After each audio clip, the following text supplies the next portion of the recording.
following contest is an Elimination Chamber match. The rules of this match are as follows. 4 participants will be locked away in their respective pods.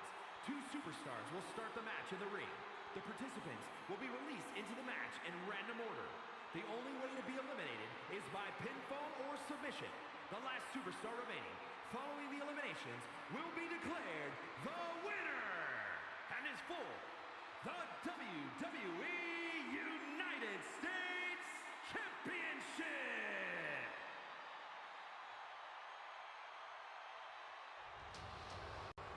Welcome, ladies and gentlemen, to Perth, Australia.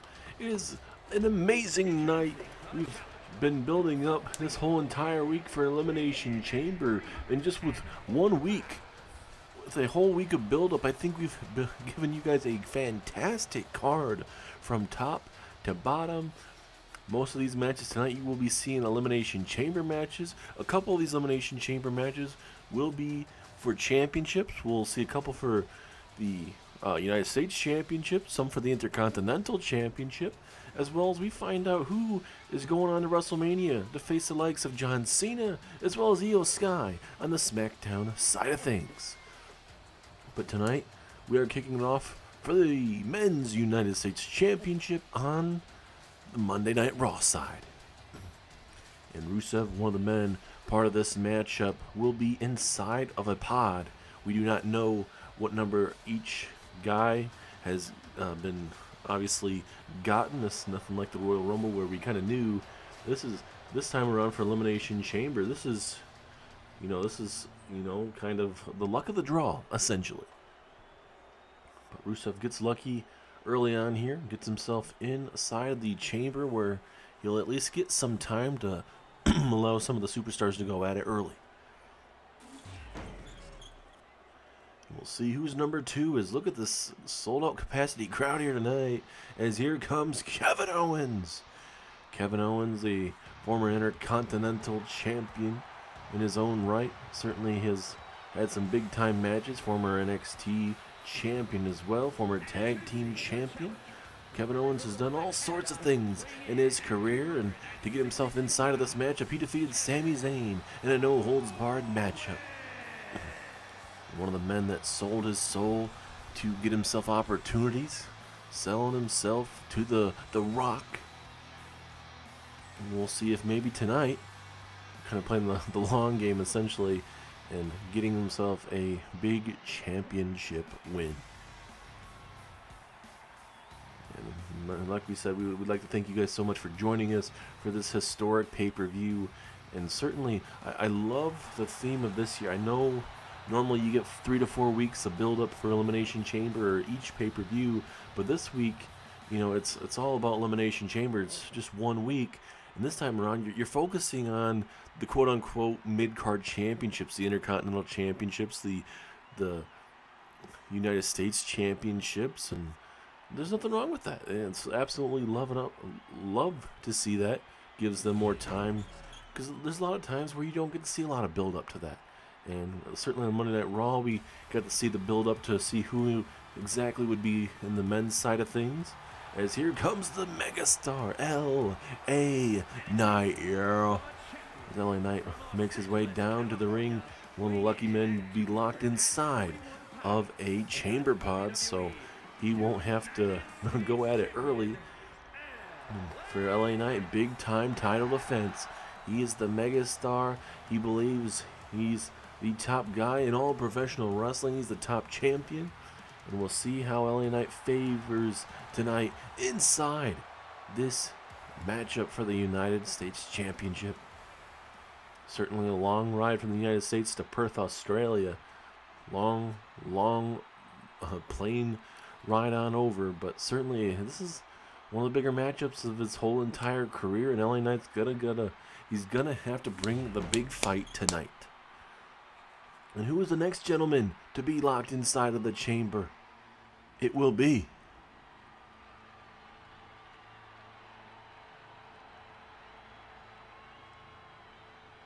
who will it be, ladies and gentlemen? Aleister Black, one of the superstars to be locked inside of one of the chamber pods. Certainly, if Aleister Black can catch a superstar quickly with a fade to black, he very well could be the new United States champion.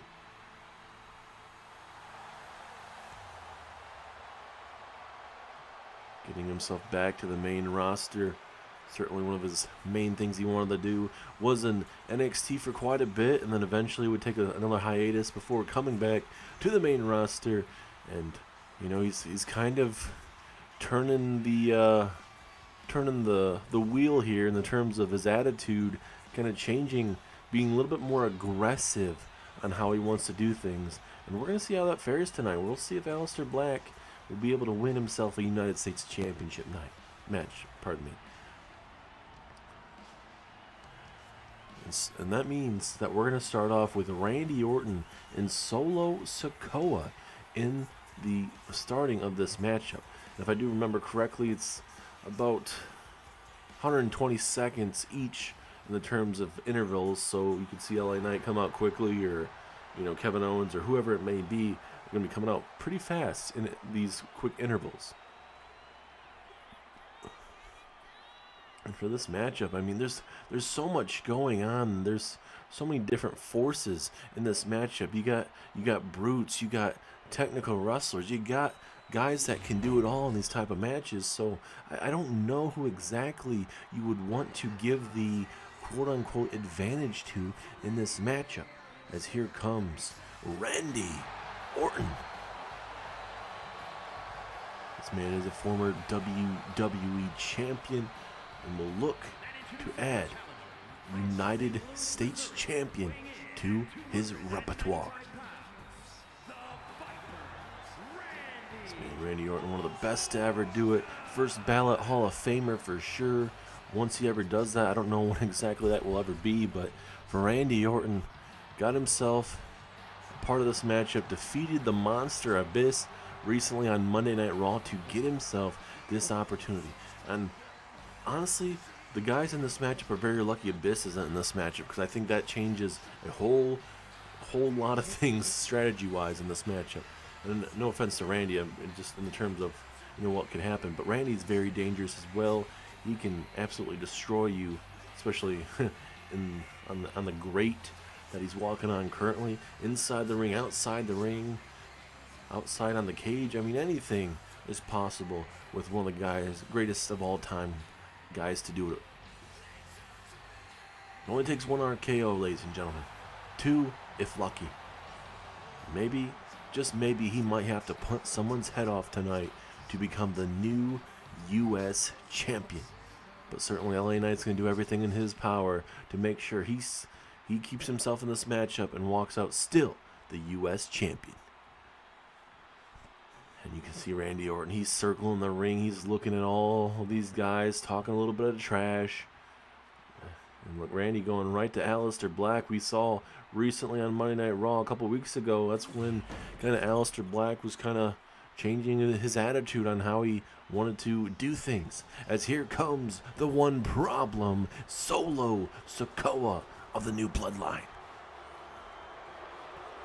Solo Sikoa had a strong Royal Rumble performance, ladies and gentlemen, and certainly maybe a reason why Solo Sikoa was given a quote-unquote bye to be already put in this matchup. Solo Sikoa and Rusev, two superstars that were just given the opportunity. Obviously, you know, given is a certain word or a bye, but certainly William Regal has, you know, a certain way of running things, and he chose Rusev and Solo Sikoa, and I mean it happened on SmackDown as well. I mean, you certainly saw it in certain matches. I think obviously with the time constraints with building up every week, but certainly, I mean, Rusev has been dominant. Solo Sikoa at times has been as well. So, I mean, having these two guys in this matchup, I think is very big for both of these guys.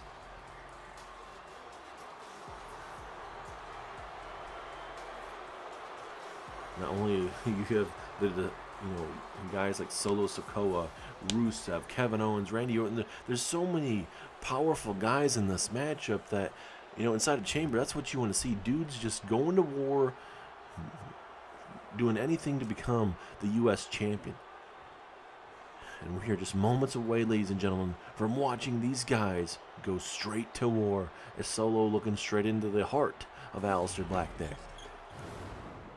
And right there, ladies and gentlemen, it is for the United States Championship. And for all the Elimination Chamber Championship matches tonight, we do not know the order in which they are coming out to.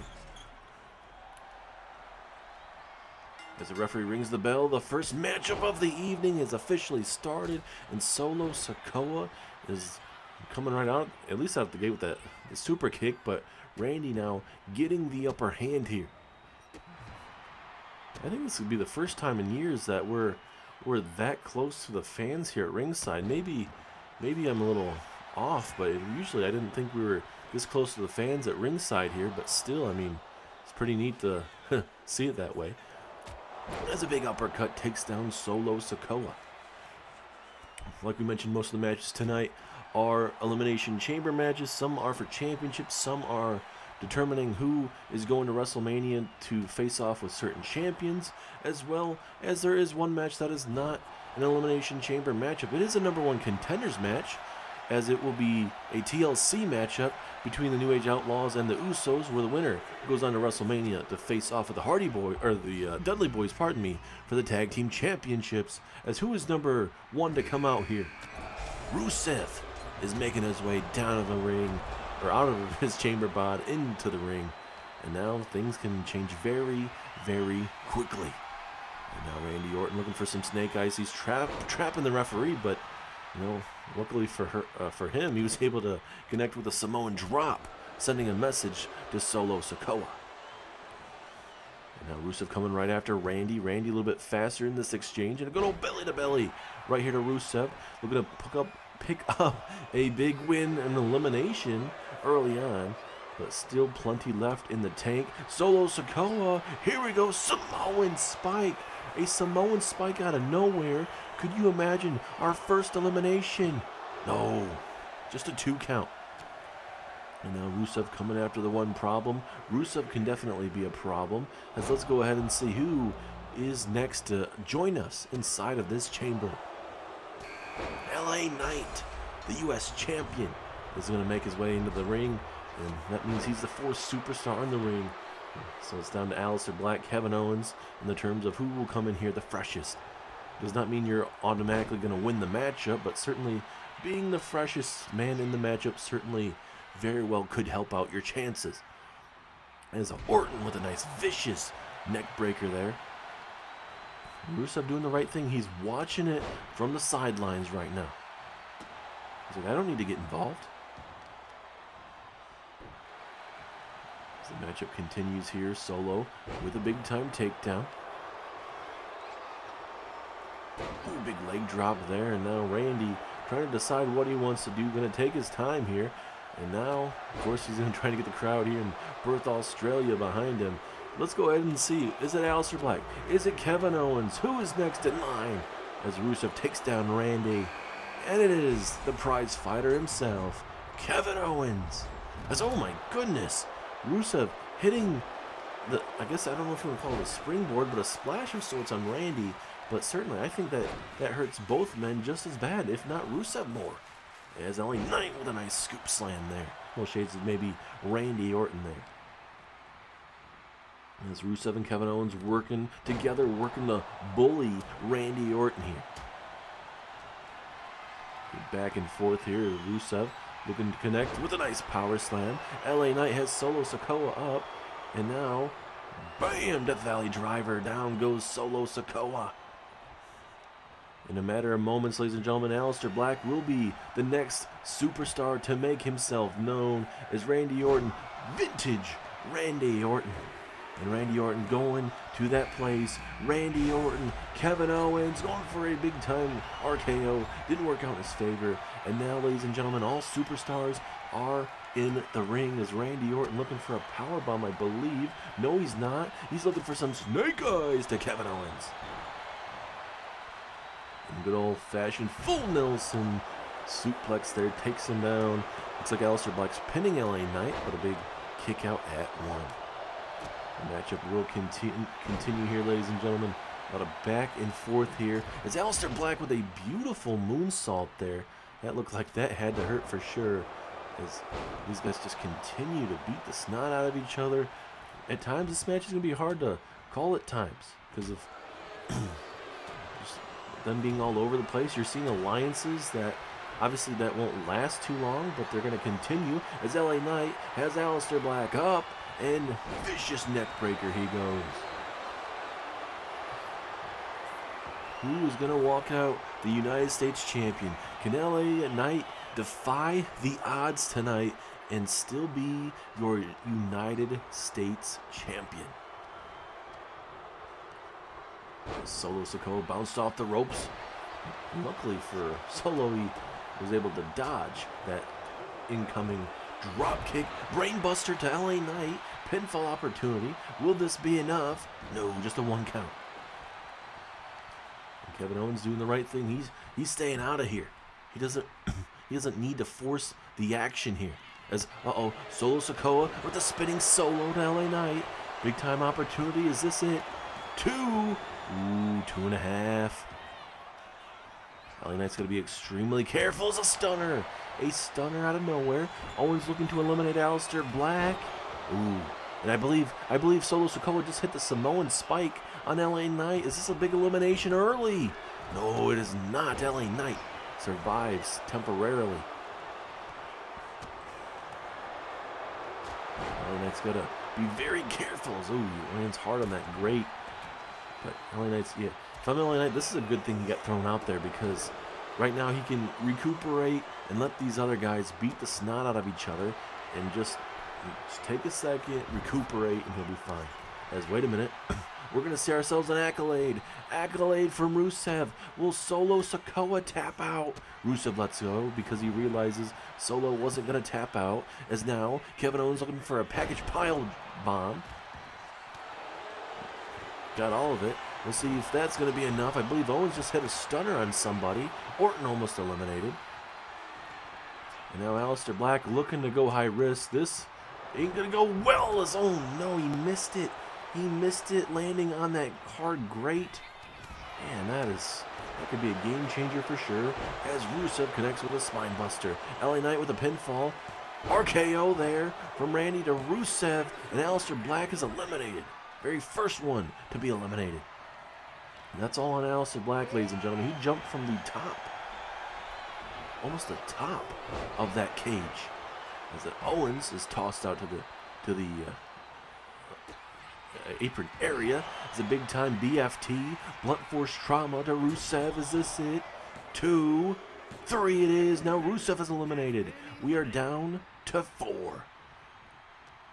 LA Knight, Solo Sikoa, Kevin Owens, and Randy Orton are the last superstars left remaining in this pivotal United States Championship match. LA Knight, the megastar, looking to go high risk. Does he need to in this situation? Big time frog splash. And if I was him, probably go for the pinfall off that. So especially if you feel Kevin Owens right there, but certainly it's a pivotal moment. Oh goodness. Back on the grate there. That certainly won't feel too good. And now Owens again. Devastating strikes into a drop kick. Solo Sikoa with a back body drop. And look at Kevin Owens going for the senton. Hurt him just as bad as he did to LA Knight there. Big time Samoan drop. Who will be next to be eliminated? Kevin Owens gonna go high risk here. Does he need to do this? Oh my goodness.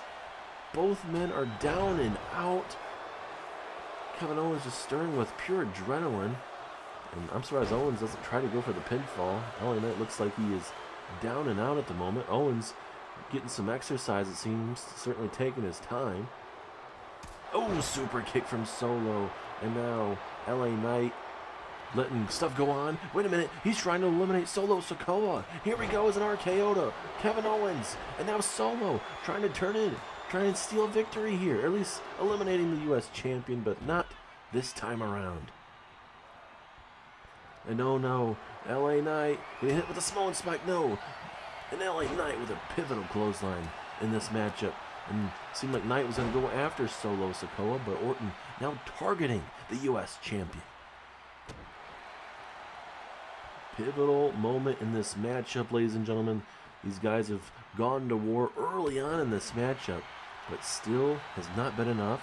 Orton going to look to eliminate Solo Sikoa here. 2.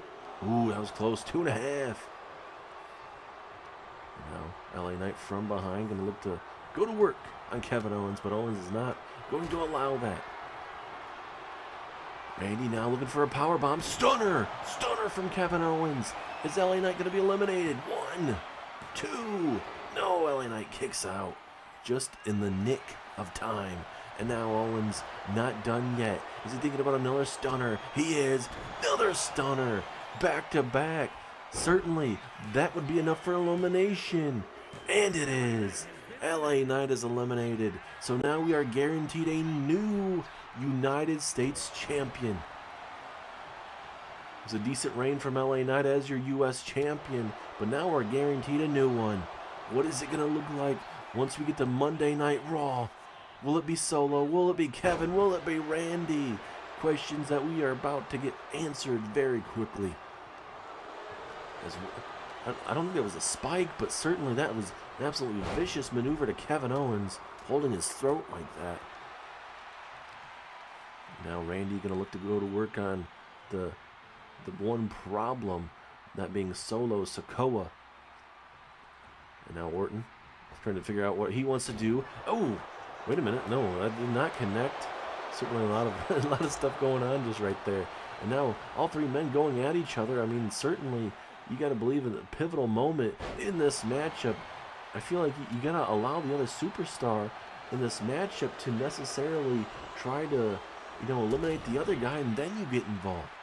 Because sometimes it just becomes a cluster. As now Kevin Owens looking to go high risk here on Randy Orton. Swanton bomb from Kevin Owens. Is he about to eliminate Randy Orton? 1, 2. No, he does not. Randy Orton stays in the very matchup. Now Solo looking to eliminate Kevin Owens. 2. Oh, that was close. Imagine Kevin Owens is being eliminated after hitting that swanton on Randy. That would have been very frustrating for Kevin Owens, to say the least. As now Orton from behind, the Viper looking to become a United States champion here in the series, which I believe would be the very first time that's happened. Big punch to the midsection as we continue here. Let's see if Kevin Owens deciding not to get involved yet. Now he is. Now from behind, kicking Solo Sikoa, hits him the springboard maneuver, and now tells him to get up to his feet. Kevin Owens looking to eliminate Solo, I believe.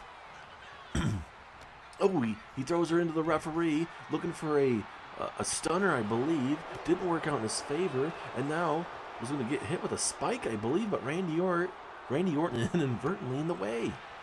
Man, look at the back of Randy Orton. The welts are on the front and back of Randy. Absolutely vicious. These guys are putting on a clinic, as now Orton looking to show you vintage Randy Orton here. Looking for that DDT. Vintage Randy Orton. Spiking Kevin Owens right in the middle of that ring. Busting him wide open. And now Solo looking to probably get the final touches on it. It's a big time headbutt right there. As now Randy Orton looking for an RKO, I believe. RKO, no. Misses out. Big axe handle. Stunner. Stunner to Orton. Stunner to Orton. Is this it? 1, 2. No, Orton kicks out. Orton kicks out. And now a jumping headbutt right to the already busted open Kevin Owens. Is this one enough to eliminate him? No. Who is going to be able to eliminate who? We are coming down. You got to believe the last couple minutes of this matchup. All three gentlemen have gone to war. That's another stunner. This time to Solo Sikoa. 1, 2. No, Solo kicks out. I don't know. I don't know who gets eliminated. I don't know who's going to become the new U.S. champion, ladies and gentlemen. There's been so much going on in this matchup. Randy Orton going to that place. He looked like he was going to go for an RKO, deciding not to, and then looking to inflict pain on Solo Sikoa. Is Orton now in a bad spot, going to get hit with a swinging back suplex. And coming up next, ladies and gentlemen, we still have ourselves another chamber match. Night of all sorts of major matches like that. Next up, though, is the Women's Intercontinental Championship, though, representing the SmackDown brand. As Solo Sikoa, Samoan spike to Kevin Owens, but now Solo gets hit with a full Nelson suplex. And now Randy going to that place. Kevin already just got spiked by Solo Sikoa. And now Randy Orton going to look to inflict pain and eliminate him big time. Suplex there into the pinfall. Is this enough? 2, 3.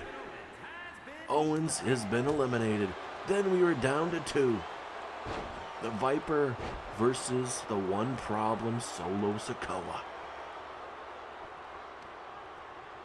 Who is going to be the new U.S. champion and head into Monday Night Raw as well as WrestleMania as the U.S. champion.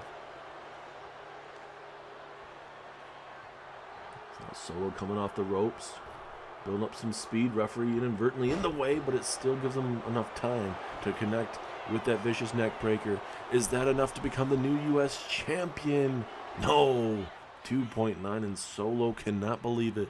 We've seen spikes, we've seen stunners, we've seen everything tonight, but it has not been enough to put away either man or eliminate either man. Now Orton, what is he thinking about doing? I mean, I don't believe there's a rope break, so you wouldn't have to really worry about going for the pinfall and him grabbing ropes or anything. As now Orton stomps away. This is vintage Randy Orton here, ladies and gentlemen. Just stomping away. And now Orton going to that place. Is he going to be able to hit it? Or KO to Solo Sikoa. Is Randy about to become the new champion? 2, 3 it is. And just like that, Randy Orton is your new U.S. champion. What a unbelievable match, ladies and gentlemen, from top to bottom.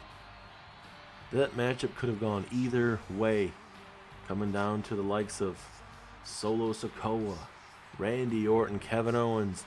LA Knight was in the top 4 before getting eliminated. And I mean, like I said, like those 3 guys right there, they could have easily became U.S. champion, but it was just right place at right time for certain guys, and ultimately Randy Orton is the man that walked out victorious and the new U.S. champion. Right here, Solo trying to get the pinfall here on Randy Orton. He was able to kick out at the very last second. Eventually, Randy would just stomp him into the mat. And this right here, the closing moments. Bam, RKO into the pinfall. The deadly blow that wins the U.S. title. And that means Randy Orton takes that said U.S. championship into WrestleMania as the U.S. champion. I'm curious to see what Randy Orton says on Monday Night Raw tomorrow night as the new U.S. champion, and who will be the contender for that said U.S. title. Well, we got some time to find out, but big win for the Viper, Randy Orton.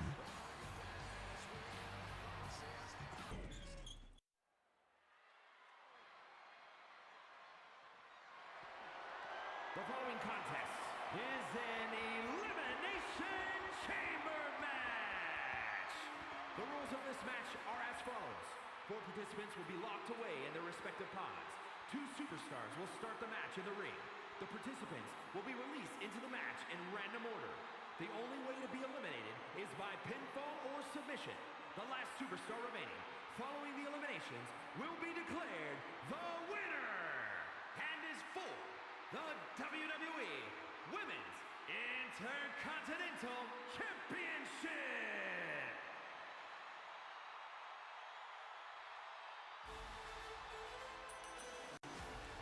And now we start the Women's Intercontinental Championship. And I'm very curious why Nick Aldis, the SmackDown General Manager, decided to make Becky Lynch defend her Women's Intercontinental Championship. Because certainly Maxine Dupree hasn't earned that opportunity. Ivy Nile hasn't earned that opportunity. No offense to Liv Morgan, but she hasn't really earned it. Neither has Jordynne Grace. She is 0-2 since debuting here on SmackDown.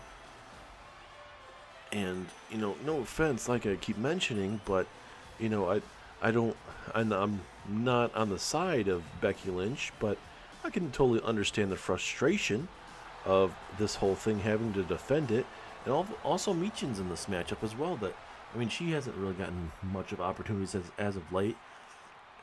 So I wonder if it's I wouldn't call it a punishment, but how Becky Lynch is attitude-wise as of late. But, she chose Monday Night Raw. She's seamlessly going to Monday Night Raw, challenging for that Women's World title over there on Monday Night Raw. She's still a SmackDown superstar because she has that Women's Intercontinental Championship.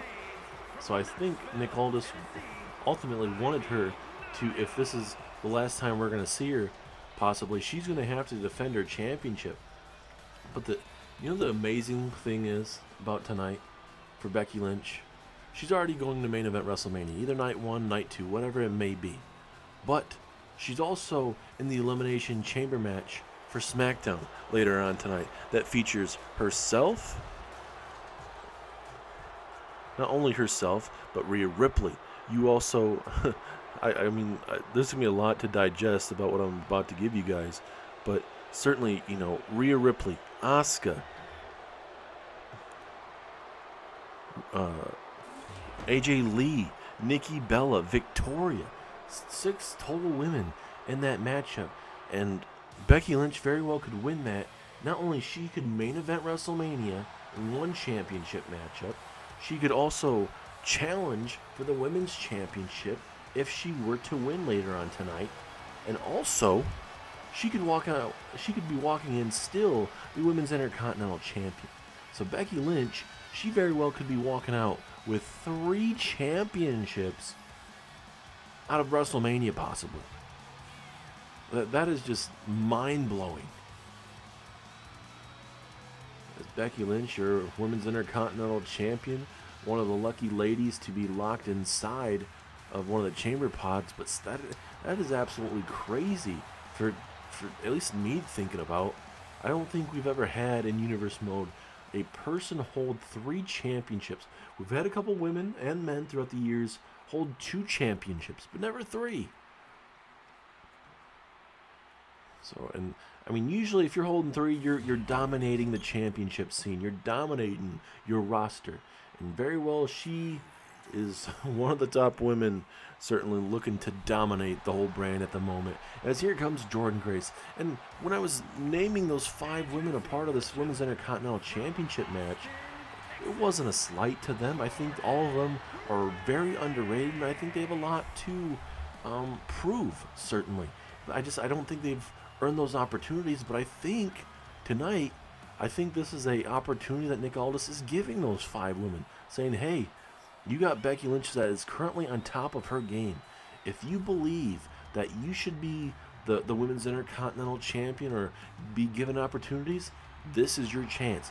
Knock off Becky Lynch, beat 5 women that are wanting to be going after the championships on SmackDown. It happens to be the Intercontinental Championship. This is the opportunity to prove what you got. And hey, one of these underrated women could very well upset Becky Lynch in this matchup. I think if I look from top to bottom in this, Liv Morgan and Jordynne Grace, probably the 2 women that have the best chance to take that championship away from Becky Lynch, the Women's Intercontinental Champion. Liv Morgan has been a multi-time tag team champion throughout her career, especially with Raquel Rodriguez, with and without the Judgment Day. So, championship-wise, Liv Morgan knows how to get it done. Jordynne Grace 0-2 on so far here in Universe Mode on SmackDown. So, there's so much going on tonight.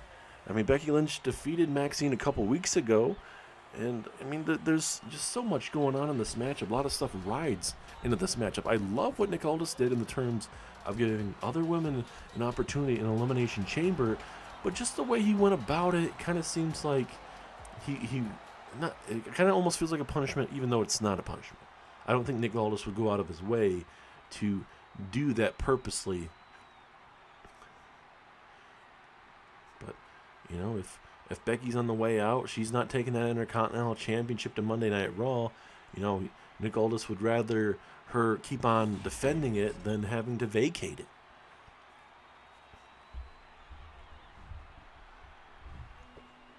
As now you get to watch her.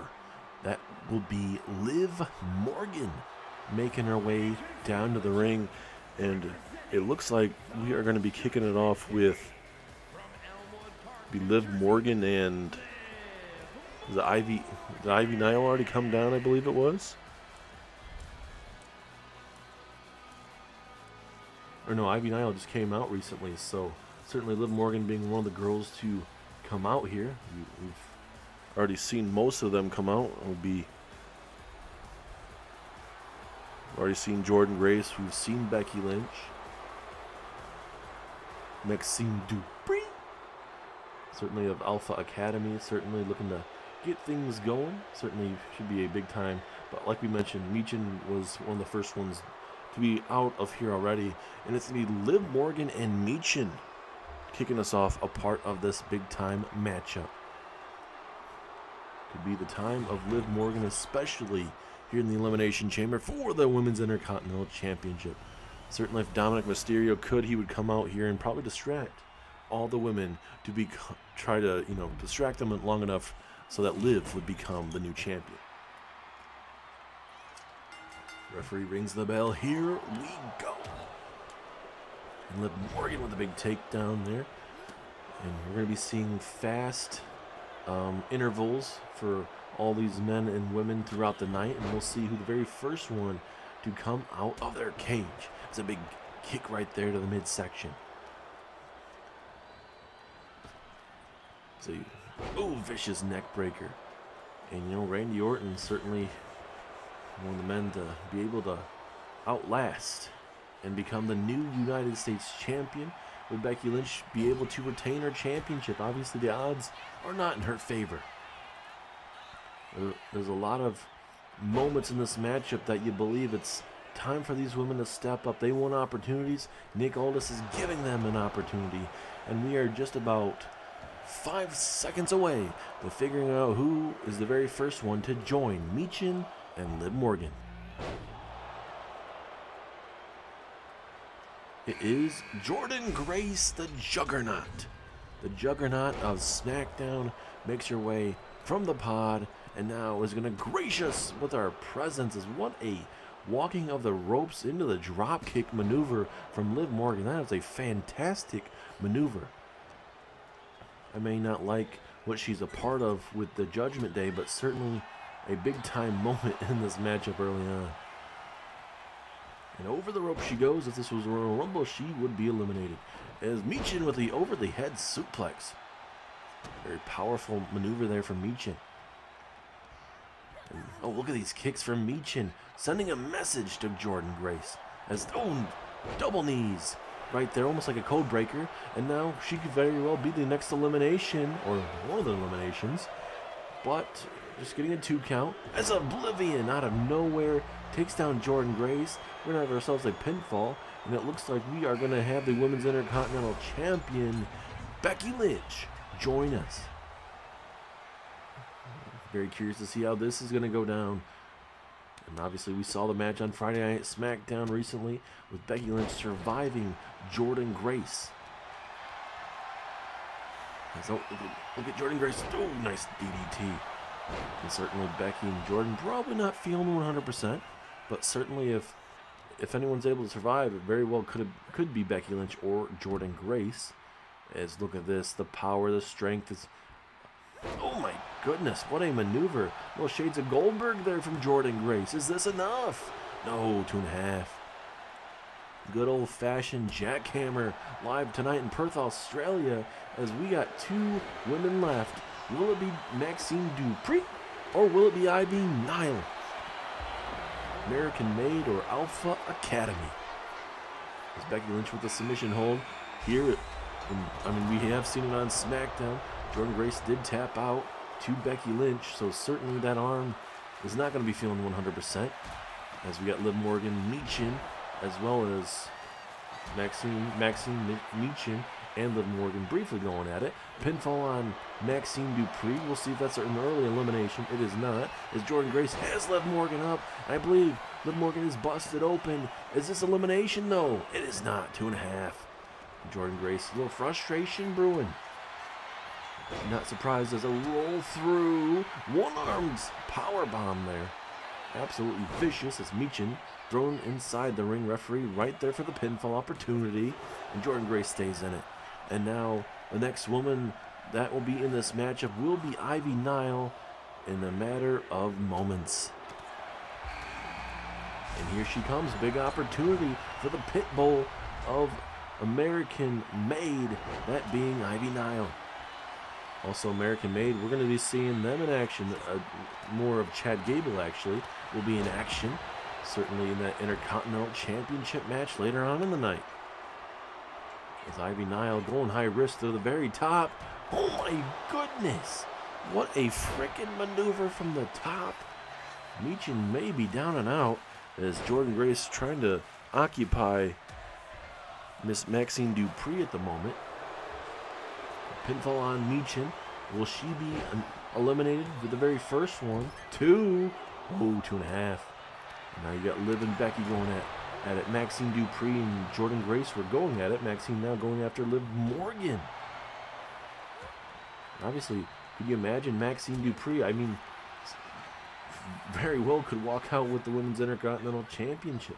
And that's not, a slight at her. She just doesn't have, she's greener than green beans, She needs more opportunities here in Universe Mode.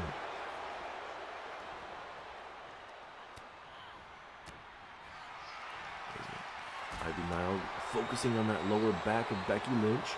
Jordynne Grace looking for a power bomb, I believe. Nope. Gonna twist her up. I'm gonna good old-fashioned, almost a little bit of snake eyes on that top rope of sorts. Like a nice snap suplex right there as Liv Morgan takes down Michin.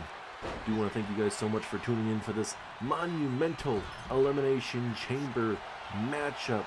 It is going to be a hectic night, and certainly when it comes to the retirement tour of John Cena, we're going to be seeing very shortly who exactly is going to be his retirement opponent at WrestleMania. And all we know, ladies and gentlemen, is John Cena will be walking in with the championship for his retirement tour, but the question is, will he officially retire with that WWE title? Look at Jordynne Grace. Why would you do that? Doing a suicide dive type of maneuver, and especially on that grating, that is just a horrible idea. She should have continued going after Maxine, or at least dealing with Michin. But we'll see how it's going to fare in the rest of this matchup, but I think it's going to cost her. As now Michin going to connect with... Oh goodness, what a knee to the face of Maxine Dupree. Pinfall opportunity. Possible first elimination. 2, 3, and it is. Goodbye to Maxine Dupree. Now Liv Morgan looking to eliminate the Intercontinental Champion. Oh, that was close. Very close as Grace thrown onto that metal grating. That is not going to be feeling too good. We'll see if Maxine Dupree can get some more opportunities. An oblivion from Liv Morgan. Another pinfall opportunity. Could we see another elimination? Oh, 2.9.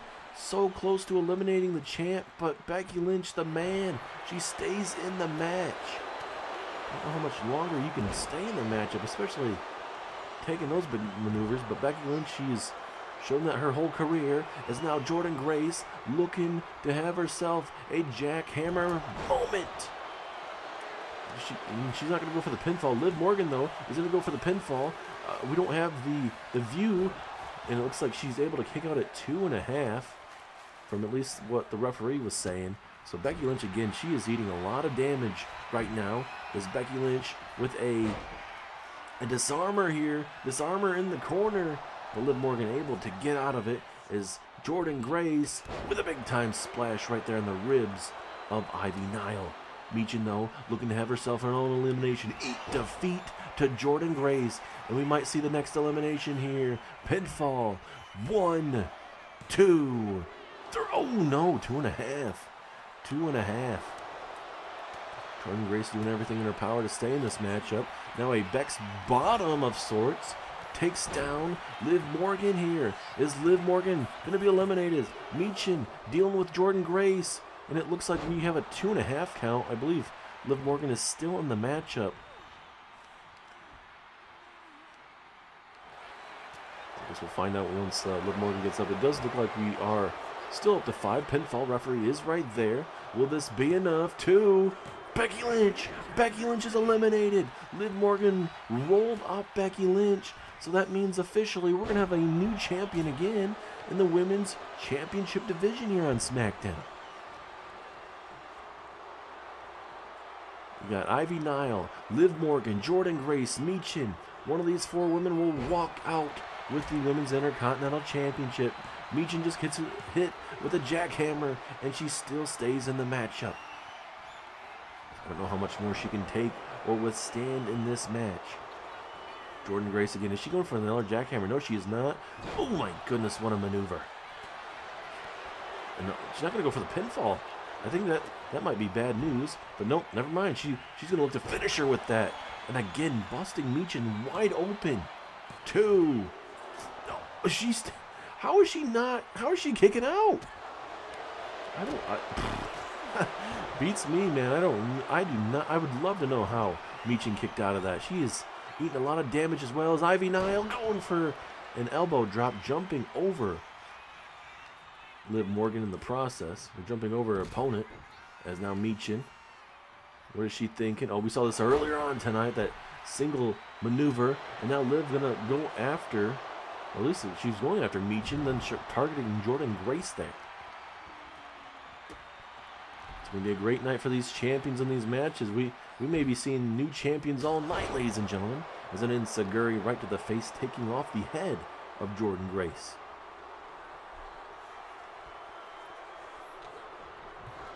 Perth, Australia, a great venue. We might see another elimination here of Ivy Nile. Nope, we will not. At least not yet. Liv Morgan targeting the Juggernaut. Going to look to inflict some damage. Ivy Nile is down and out, and Liv Morgan realizes that. Going to go for the pinfall. We'll see if that was enough time for a possible elimination. And no, it is not. Took too much time, and now a defeat to Jordynne Grace. And now into the pinfall. This certainly has to be an elimination. 2, 3 it is. Just too much Michin.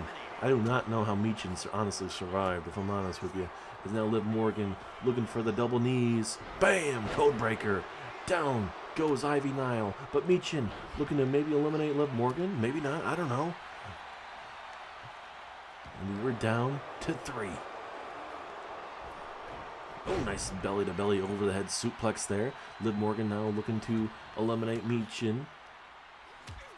Anyone's ball game. This is all for the Women's Intercontinental Championship.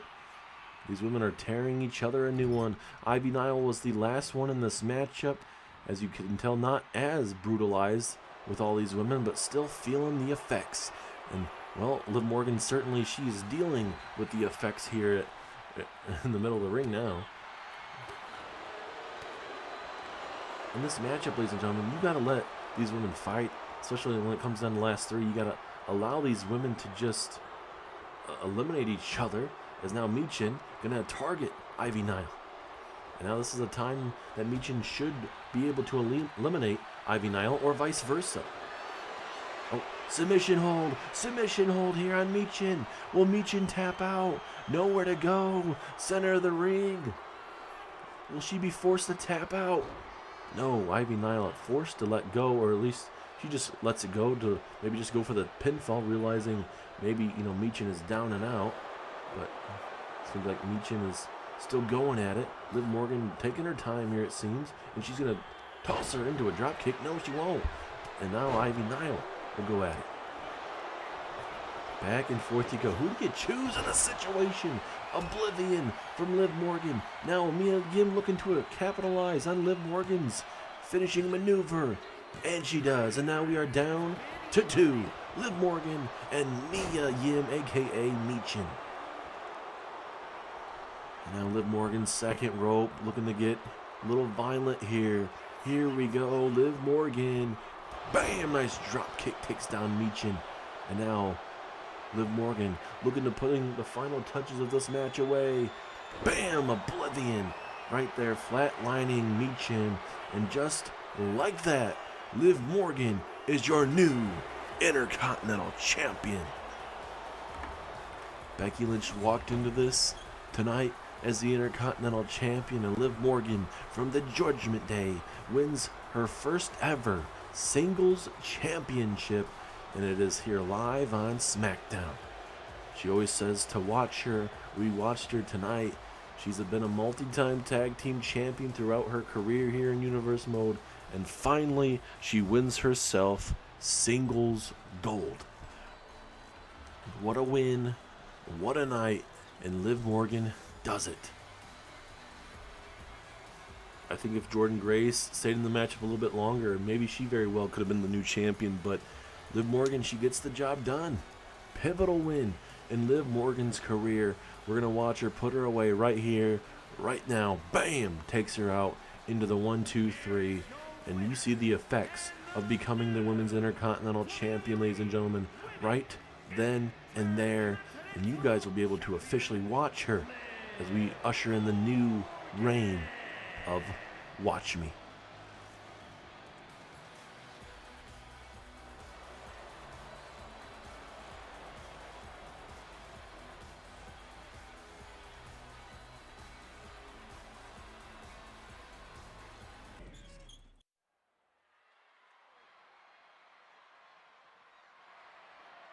The following contest is an Elimination Chamber match. The rules of this match are as follows. 4 participants will be locked away in their respective pods. 2 superstars will start the match in the ring. The participants will be released into the match in random order. The only way to be eliminated is by pinfall or submission. The last superstar remaining following the eliminations will be declared the winner and is for the WWE Women's United States Championship.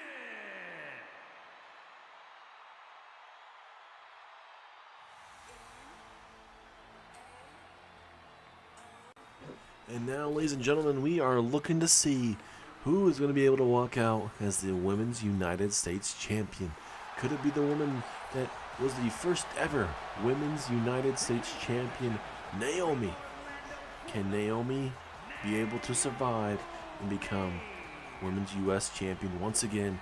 She certainly has a tough task ahead of her. Her and 5 other women go to war. And Natalya certainly winning that Women's United States Championship a couple weeks ago. Natalya doesn't want to drop it already. So certainly expect a gritty performance from Natalya in this matchup, especially if she can get in this matchup early on.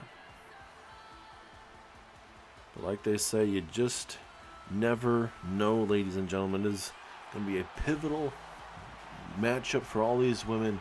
But not only that, but you have just all these women that, certainly most of them, that have championship experience. And not only that, but these women are strong women. They're powerhouses. From Bianca to Jade to Piper. I mean, certainly the list goes on. I mean, there's some technical wrestlers in here as well. But, you know, when it comes to powerhouses, ladies and gentlemen, man, that is going to be... It is kind of going in their favor, is what I'm trying to say. As here comes the Women's U.S. Champion, Natalya, winning that U.S. Championship with a little bit of help of Charlotte Flair a couple weeks ago, knocking off Nia Jax to become that U.S. Champion. And you can't put anything past Natalya. I mean, it wasn't a big interference, but it was enough to get Natalya back in the matchup. If Natalya can retain that championship tonight, that would be massive. Certainly, Natalya having the most matches, all compared to what we have on the roster. She has been in WWE for a long time, and for her to finally win a championship here after all that hard work throughout her whole entire career, I mean, certainly it's got to feel good. But you know, she might lose a championship tonight and not even be, you know, a part of the big situation. You know, like in the terms of having to deal with all these women. I mean, she has to get pinned or submitted to lose it, but you know, it's not a normal one-on-one contest is what I'm trying to say. As Bayley makes her way down in the ring, she's the tag team here on Monday Night Raw with Lyra Valkyria. Still trying to figure out things, but certainly I kind of like where they're going with that in the division. Certainly, I think we're starting slowly but surely on Raw and SmackDown, starting to get some tag teams going. And that's what you love to see, getting opportunities. And you saw that at the Royal Rumble. We saw Bianca and Jade Cargill become the new women's tag team champions. And tonight, Bianca or Jade very well could become the new United States champion. Could you imagine? We might very well have Bianca and Jade to kick us off this matchup.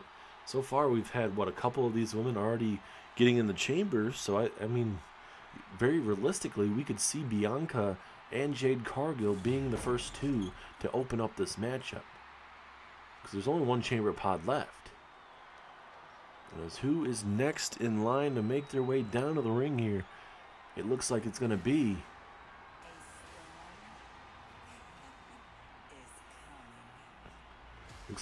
Jade Cargill. From the looks of it, the Storm has arrived here in Perth, Australia. One of the most dominant early reigns in all of Universe Mode history. Jade Cargill, former double champ here in the series, kind of got brought down back to earth after dominating the scene. But Bianca Belair, one person that actually was willing to work with Jade Cargill, get herself back in title contention. Certainly they did that. They were able to work together and gel long enough. And look, they're the tag team champions. But tonight, both of these women want to become the United States champion. So you never know what that's going to look like. Obviously, when it comes down to both of these women, are they willing to be able to work together in this match, or is it bygones be bygones type of situation? We're about to find out, but it looks like we're going to have Bianca Belair and Piper Niven kick us off in this match. Two powerhouses going at it in the middle of that ring.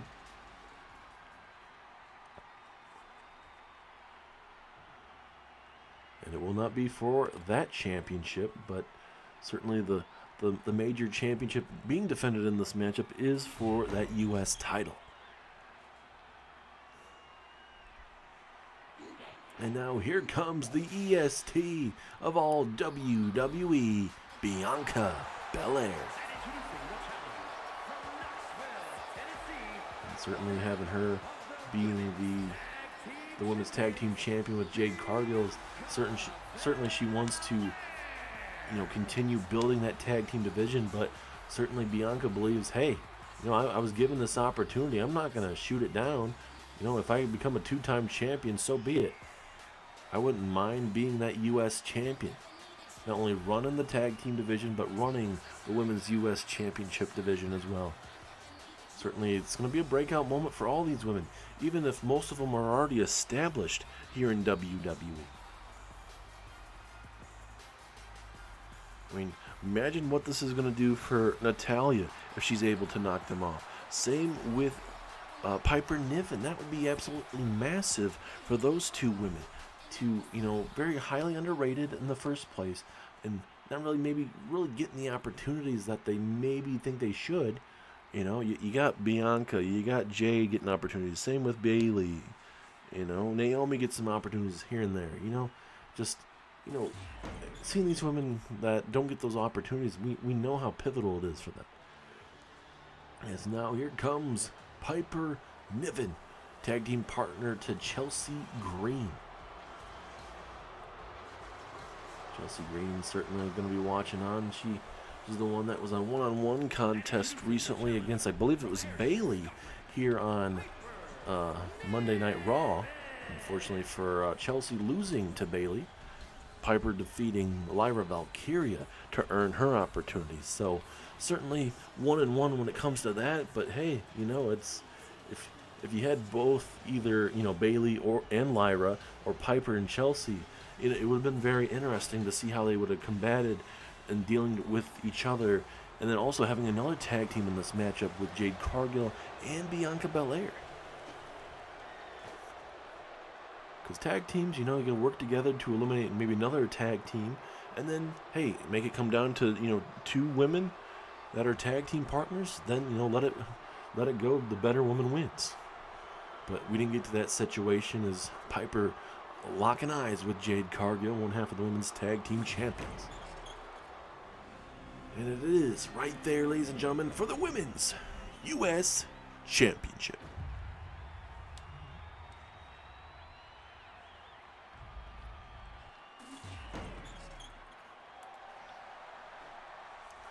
And here we go.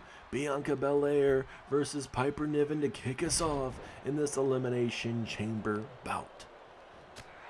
We got plenty of high-octane action for you tonight, including a big-time tag team matchup, as it is obviously a non-title matchup. It is a #1 contenders match. It's Piper Niven getting pressed up in the air and getting hit with a moonsault there. Pivotal moment early on.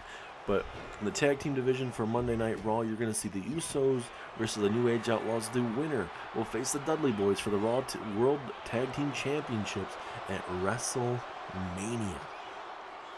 Certainly a big matchup there later on. The main event tonight, we'll see 6 men go to war to see who will face John Cena at WrestleMania. Who will retire John Cena, or at least attempt to retire John Cena and take that WWE title away from him?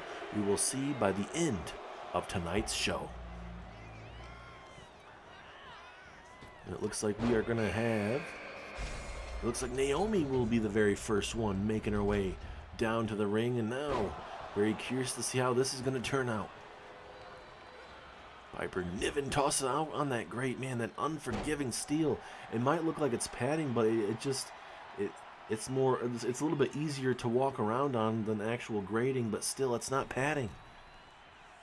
And as Naomi going for the axe handle, Bianca moved out the way, and now Piper Niven with a vicious headbutt right to the back of Naomi. And oh, look at the strength and power to pick up Piper with that nice spine buster there. Piper getting in the way, and now will give Naomi an opportunity to at least try to slow down Bianca. And let's go ahead and see who's the next woman to join us. Will it be Jade Cargill? Can she help her tag team partner? As Naomi with a big time clothesline, down goes Piper Niven. Naomi with a nice springboard missile drop kick. And I believe Bianca Belair is busted wide open. And here comes the U.S. champion, Natalya. Natalya's going to be very careful about who she attacks early on here. From Natalya, I take my sweet time. And I don't need to force myself into this match. As Natalya trying to give away a rare 3-for-1 special here. But, oh, wait a minute. Bianca has her up and going to toss her right down. Thought maybe for a second she was thinking KOD. And now Bianca Belair, KOD there to Naomi. Pinfall. First elimination incoming. 2. No, Naomi kicks out. And now Piper Niven with the hook of the leg. Referee taking her time. She was dealing with another pinfall. Obviously no point in going for the pinfall because referee had her own things going on. As we wait to see who is the last competitor to join us. Or second to last, pardon me. And it's going to be Bayley, the role model from Monday Night Raw, joins us here, and we're going to see who she targets first here. Going after the U.S. champion, maybe? No, she's going after Naomi, at least trying to. Naomi, oh goodness, those kicks and then that fatal blow to the head. And now, in mere moments, we're going to have Jade Cargill joining us. We'll see what the ever-dominant Jade Cargill will do in this type of environment. It is going to get brutal very, very quickly. And certainly, just in terms of her domination, ever since joining WWE, especially on SmackDown, and then eventually going over to Monday Night Raw. Oh, wait a minute. Bayley on top of a chamber pod. But she thought second thoughts of it, which is good for her. Bayley could have landed very badly on that because Bianca was on her feet. She was way too close to the pod. If she would have jumped, it would have ended very badly for Bayley, I believe. As here comes Jade Cargill. And let's see who she wants to target here. Coming right after maybe Natalya. Nope. Maybe. Yep. Oh, discus clothesline there from Natalya. Pinfall back and forth between Piper and I believe that's Naomi. Is it? Yep. Looks like Naomi. Jade Cargill coming right into the ring just to get hit with the discus clothesline of Natalya. Certainly wasn't the way that she envisioned it tonight. It's Piper Niven trying to take out Jade Cargill. It is becoming a cluster outside of the actual ring here. Over by one of the chamber pods is now Natalya going to look for maybe a submission hold here. Bayley in a bad position here. Over the top rope, down goes Piper. Bianca going right after Jade Cargill here. Oh, and Jade did not take an exception to it, as now Jade Cargill has her tag team partner up with a sit-out powerbomb. Absolutely brutal. And that certainly will test the chemistry between both of those women tonight. And certainly test each other's friendship as well as that running punt kick from Bayley. Bayley will continue to go after Natalya, landing hard on the grate there. Naomi, ooh, goodness. That was almost like a head scissors kick of sorts. Just taking down Piper Niven. That might be very close to elimination, but it will not be. And now, Natalya. Natalya going to flip her over. Going to look for that sharpshooter. Sharpshooter applied to Bianca Belair. Middle of the ring. Will Bianca be able to get out of it? Natalya drops it. Probably don't blame her, honestly. And now a looks like a headlock of sorts, almost getting close to a crossface. Doesn't get in the right position for a potential crossface. It's back and forth we go as Jade and Naomi going at it. Natalya and Bayley working here briefly together to go after Piper Niven. And Bayley going for a Bayley to belly to Natalya. Will Natalya be the very first elimination? 2. No, 2.5. Natalya stays in the matchup as Jade and Bianca working together here. That's that tag team chemistry for you, ladies and gentlemen, is Piper Niven with the roll up here trying to eliminate her very quickly. We saw the former Women's Intercontinental Champion in the previous match get rolled up on, as I believe it was Liv Morgan that rolled up Becky Lynch to eliminate Becky to about halfway in that matchup.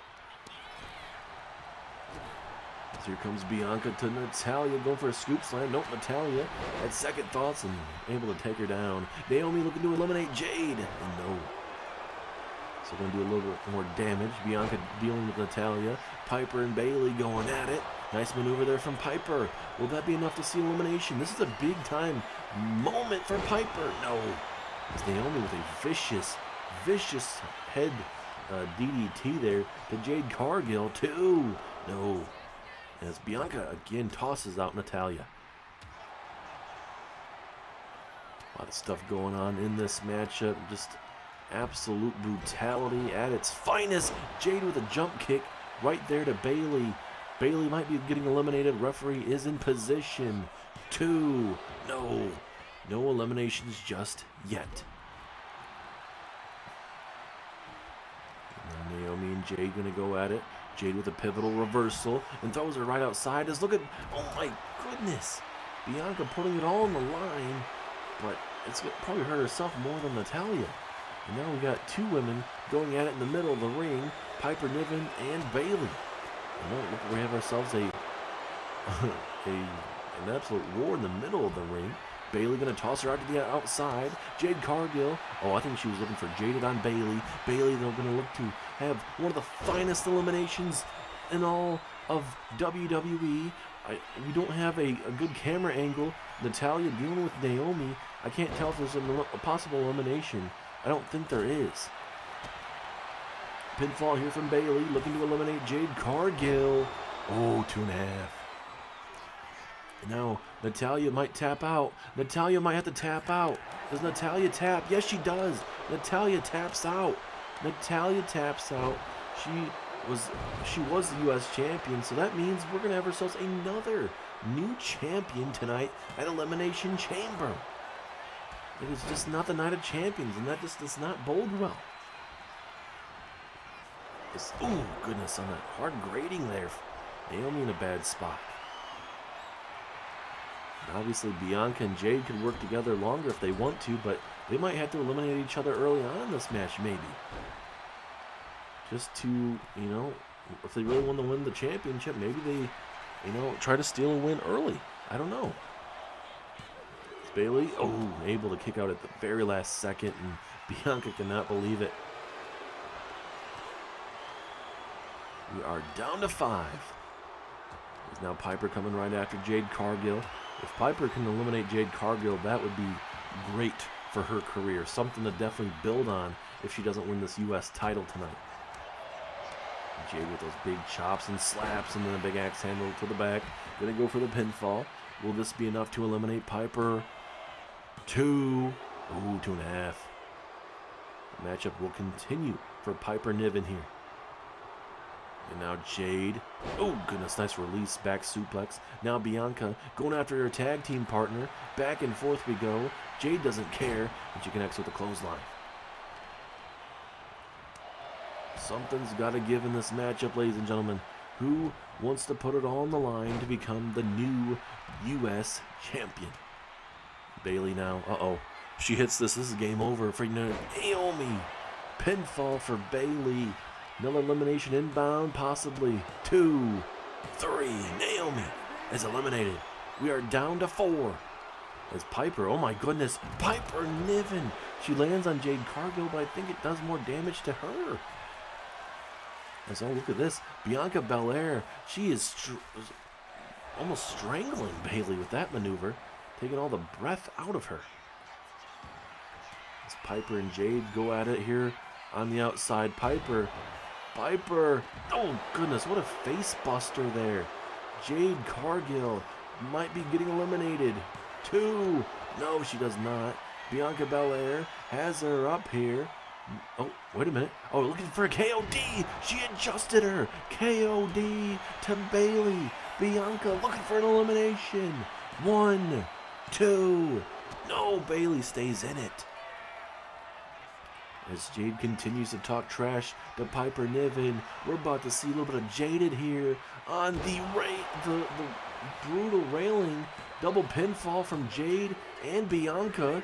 Bayley's eliminated. Piper Niven probably should have been eliminated, but ultimately you see Jade allowing Bianca to go after her, and now Bianca with a vicious, oh wait a minute, is she going to turn it into a KOD? She's going to turn it into a KOD like she did to Bayley.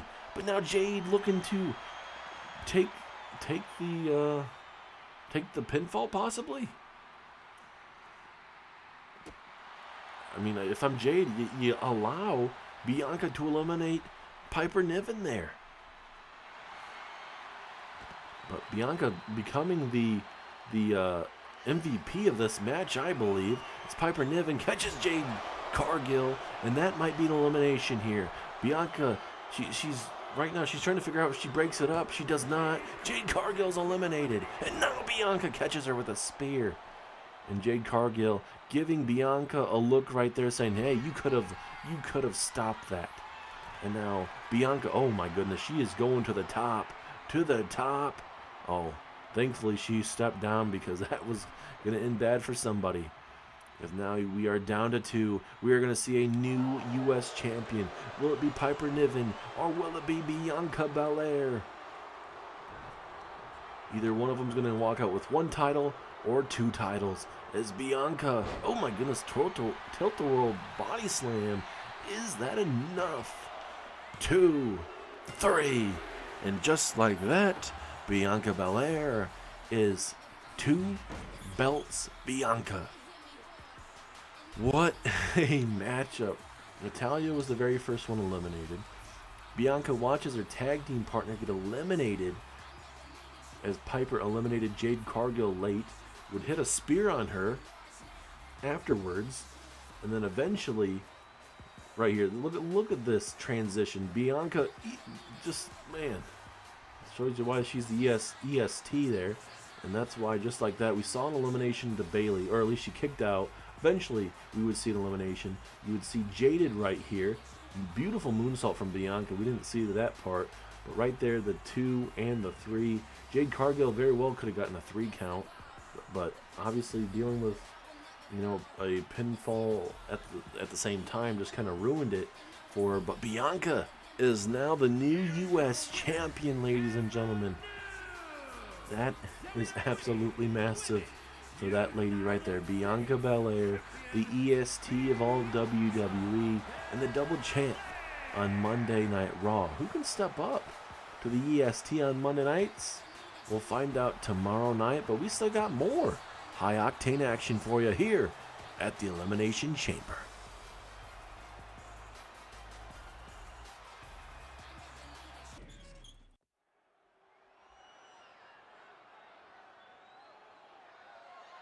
The following is an Elimination Chamber match. The rules of this match are as follows. 4 participants will be locked away in their respective pods. 2 superstars will start the match in the ring. The participants will be released into the match in random order. The only way to be eliminated is by pinfall or submission. The last superstar remaining, following the eliminations, will be declared the winner. That is for the WWE Intercontinental Championship.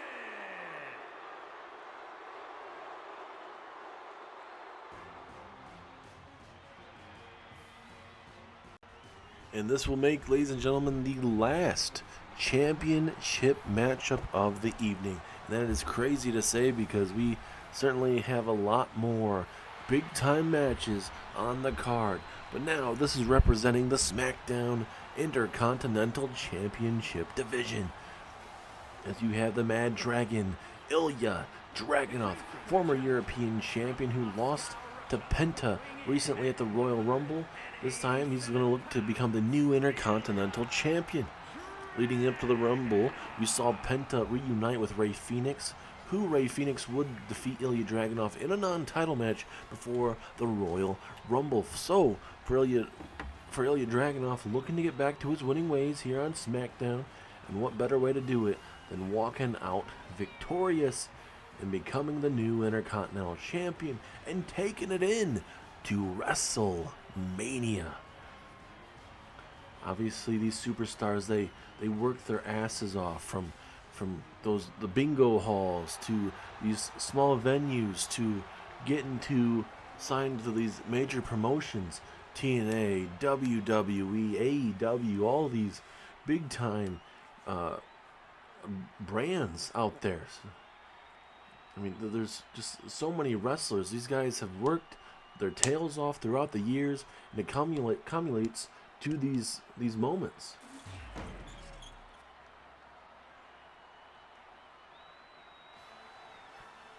As here comes the next superstar. Joining him in this matchup, it is him, Carmelo Hayes. Did not get exactly what he wanted at the number 29 spot in the Royal Rumble matchup, but he showcased what has brought him to the table. Has a bright future, does Carmelo Hayes, but we'll see how this young man fares in this Elimination Chamber. You've seen this whole night. The chamber has been filled with brutality back and forth from all different sides, but something has to really give. Is it worth it at the end of the night not being able to walk out with the said championship, or the quote unquote not having a set goal in these matches? Obviously in this matchup it's to become the Intercontinental Champion. In the main event tonight, it is to go on to face John Cena in his retirement match and see if you can take that WWE title from him. Some of these matches you gotta fight harder than others, and you gotta see it tonight. Especially, you gotta work a little bit harder when it comes to that, because you're locked inside of a chamber until you eliminate these guys, and it's not an easy thing. We've seen it throughout this whole night in these men's and women's matches. These matches are just so brutal. Does it make it worth it? Because you're gonna take months, if not years, off your career here in WWE by participating in these events. And now, next up, joining these two lovely superstars is, drum roll please, it is the Intercontinental Champion, Sheamus. It is fight night here tonight, banger after banger. And obviously the championships so far have changed hands 100% of the time, but Sheamus is the type of guy that loves this type of environment. He loves fighting the whole entire time. If anyone can retain their championship inside of Elimination Chamber, Sheamus is the man to do it. Sheamus was at the Royal Rumble, part of the Royal Rumble matchup. Didn't last like he wanted to, like most men in that matchup. But, you know, Sheamus being able to defend his Intercontinental Championship inside of a Elimination Chamber probably lives up to the expectations of the Royal Rumble. You get the matchup is all about you. Royal Rumble, you have 30 dudes fighting. This one, you got 6 guys going at it. So a little bit more time to focus. And now it is no fear, zero miedo. It is Penta, the newest European champion. Big name here in all of WWE. Penta is here, and certainly Penta could very well walk out. Not only European champion, but very well the Intercontinental champion. A double champ Penta. Hey, doesn't have a bad ring to it. Double champ Penta. You know, Penta, he's a hard-hitting superstar. He can take damage as well. I mean, certainly having a man like that, oof, he's the type of guy that can do it. And, you know, certainly you have these other guys like Chad Gable, Dominic Mysterio that can out-wrestle a lot of these superstars. This is the type of matchup, ladies and gentlemen, I don't think you can really be like, oh, I think so-and-so has the momentum. No, this is the matchup where it is right place, right time, because you're always having to worry about someone coming up from behind to attack you. And, you know, the chamber, I mean, there's less than 2 minutes of dealing with superstars, less than almost a minute, essentially, at times when the match gets started. So, I mean, there's a lot to really digest in these matches. As now, up next is American Made's own Chad Gable of American Made. Big opportunity for Chad Gable. He's been very close to becoming Intercontinental Champion at times. He has lost to Sheamus before in a qualifying match, or not qualifying matches at times, but in the build-up to try and get Sheamus that opportunity. It came down to Sheamus and Chad Gable at one time, with Sheamus ultimately becoming Intercontinental Champion. But like we said, I mean, this is do or die for a lot of these superstars. This is where you train harder, you fight harder, all for the prestigious championship. You know, like, what can you do in these situations, man? Like, who can step up? Big moment for all these superstars.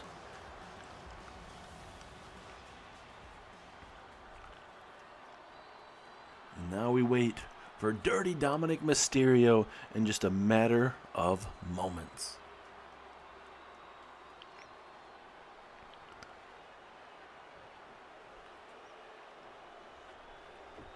Chad Gable eyeing Penta there. Certainly maybe setting his eyes there on maybe the European Championship as well. You never know. And here he comes, Dirty Dominic Mysterio. And earlier on tonight, Liv Morgan of the Judgment Day, she walked out with the new Women's Intercontinental Championship, or I should say as a new Women's Intercontinental Championship holder. So now, Dominic Mysterio, I swear if Dominic wins this, we are not going to hear the end of this from Liv Morgan and Dominic Mysterio. It is bound to just get absolutely convoluted, to say the least, in terms of what we're going to see on SmackDown if Dom and Liv Morgan are champions. I mean, it's bad enough, when, a couple members possibly are champions in the Judgment Day, but some of these dudes, and if we see the couple of Liv Morgan and Dominic Mysterio, oof, it is going to be crazy to say the least on SmackDown, on the build to WrestleMania, because after tonight, ladies and gentlemen, we will be officially 3 weeks away from WrestleMania. Everything is going to get, I would say, the build-up is going to be very fast, to say the least. Those 3 weeks go by fast. That's 3 episodes of Raw, 3 episodes of NXT, 3 episodes of SmackDown. Got to find contenders for the championships. We'll find out who John Cena's last opponent will be. We'll see, you know, who. I mean, there's just so much going on. Especially Monday Night Raw, Friday Night SmackDown. There's just so much going on. And especially for this Intercontinental Championship, ladies and gentlemen, there's just so much greatness in the middle of this ring.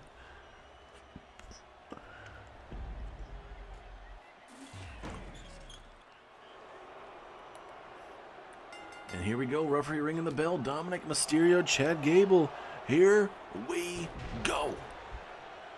A moment that certainly a lot of superstars look forward to, man. This is something that these guys build up for. They want these matches. They want to see if they can live up to expectations. They want to face the best of the best, and that's what we're going to get tonight.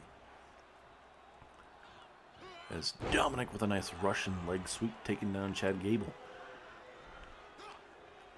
Chad Gable working that right leg briefly there. Now we're going to exchange right here. Chad Gable with a nice forearm there. And now here comes Dominic. Ooh, nice DDT as well. Going to look for an early elimination on Chad Gable. Referee is right there, but just a 1 count. And now, who is going to be the first superstar to join these 2 men here tonight? We are about to find out here in just a matter of moments. It is Penta, the European champion, making his way down to the middle of this ring. Here we go. And now, oh, took too long. Took way too long. And now Penta, oh, 2-for-1 specials.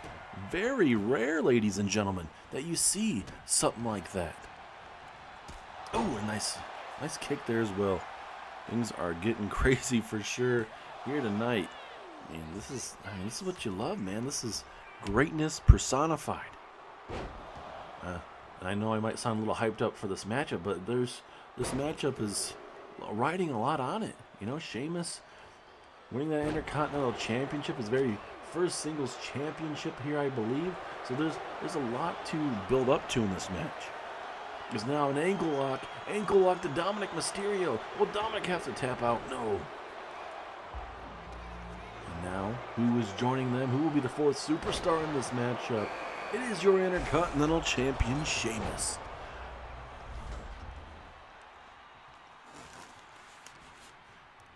Let's see if Sheamus can go back to work here. And obviously, Sheamus has had Chad Gable, at least his number, over the last, year, I would say, year or 2. So maybe Chad Gable changes that up tonight. And now Mysterio, he's pointing right at Carmelo Hayes, but now he's going to fly at Penta. Nice drop kick there. It's Chad Gable. Well, we got ourselves a double pinfall. Who's she going for? Tough situation, ladies and gentlemen, when you have 2 submissions or a pinfall. Like, who does the referee go after? I mean, especially if it's almost at the same time. And now we got either Carmelo Hayes or Ilya Dragunov joining us for this Intercontinental title.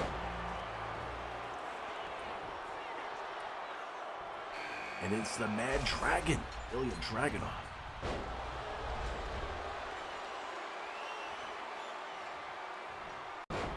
As, oh my goodness, Penta off the chamber pod, taking it to Dominic Mysterio. And now Dragunov looking to eliminate Sheamus early on here, but now Sheamus looking to eliminate Ilya Dragunov. Back and forth we go. Who is going to eliminate who? No eliminations just yet. And now Elimination Chamber matchup continues. We have 1 superstar left to make his presence known, and he likes to call himself him. He believes he executes in those key situations. He didn't do it at the Rumble, unfortunately, but tonight, inside of this chamber, he gets to prove why he should be the next Intercontinental Champion. And here he comes as Penta looking for the Penta driver to Ilya Dragunov here outside. Pinfall. Is this the first elimination? No, it is not. Just a 1 count. And now, Dominic catching Chad Gable. I don't know if he got all of it, but certainly got himself enough. Dominic looking for a DDT, I believe, there, but Sheamus with a nice back body drop. Gonna go for the first elimination here. Will that be enough? No. Strong 2.5. Oh, nice standing Spanish fly from Carmelo Hayes. Sling blade there from Penta. Back and forth we go. Great action so far. And like I mentioned before, you got to be in the right place at the right time in this matchup. Oh, wait a minute. Big maneuver from Dominic Mysterio there. A little bit of a, I believe, code red, I believe is what that is.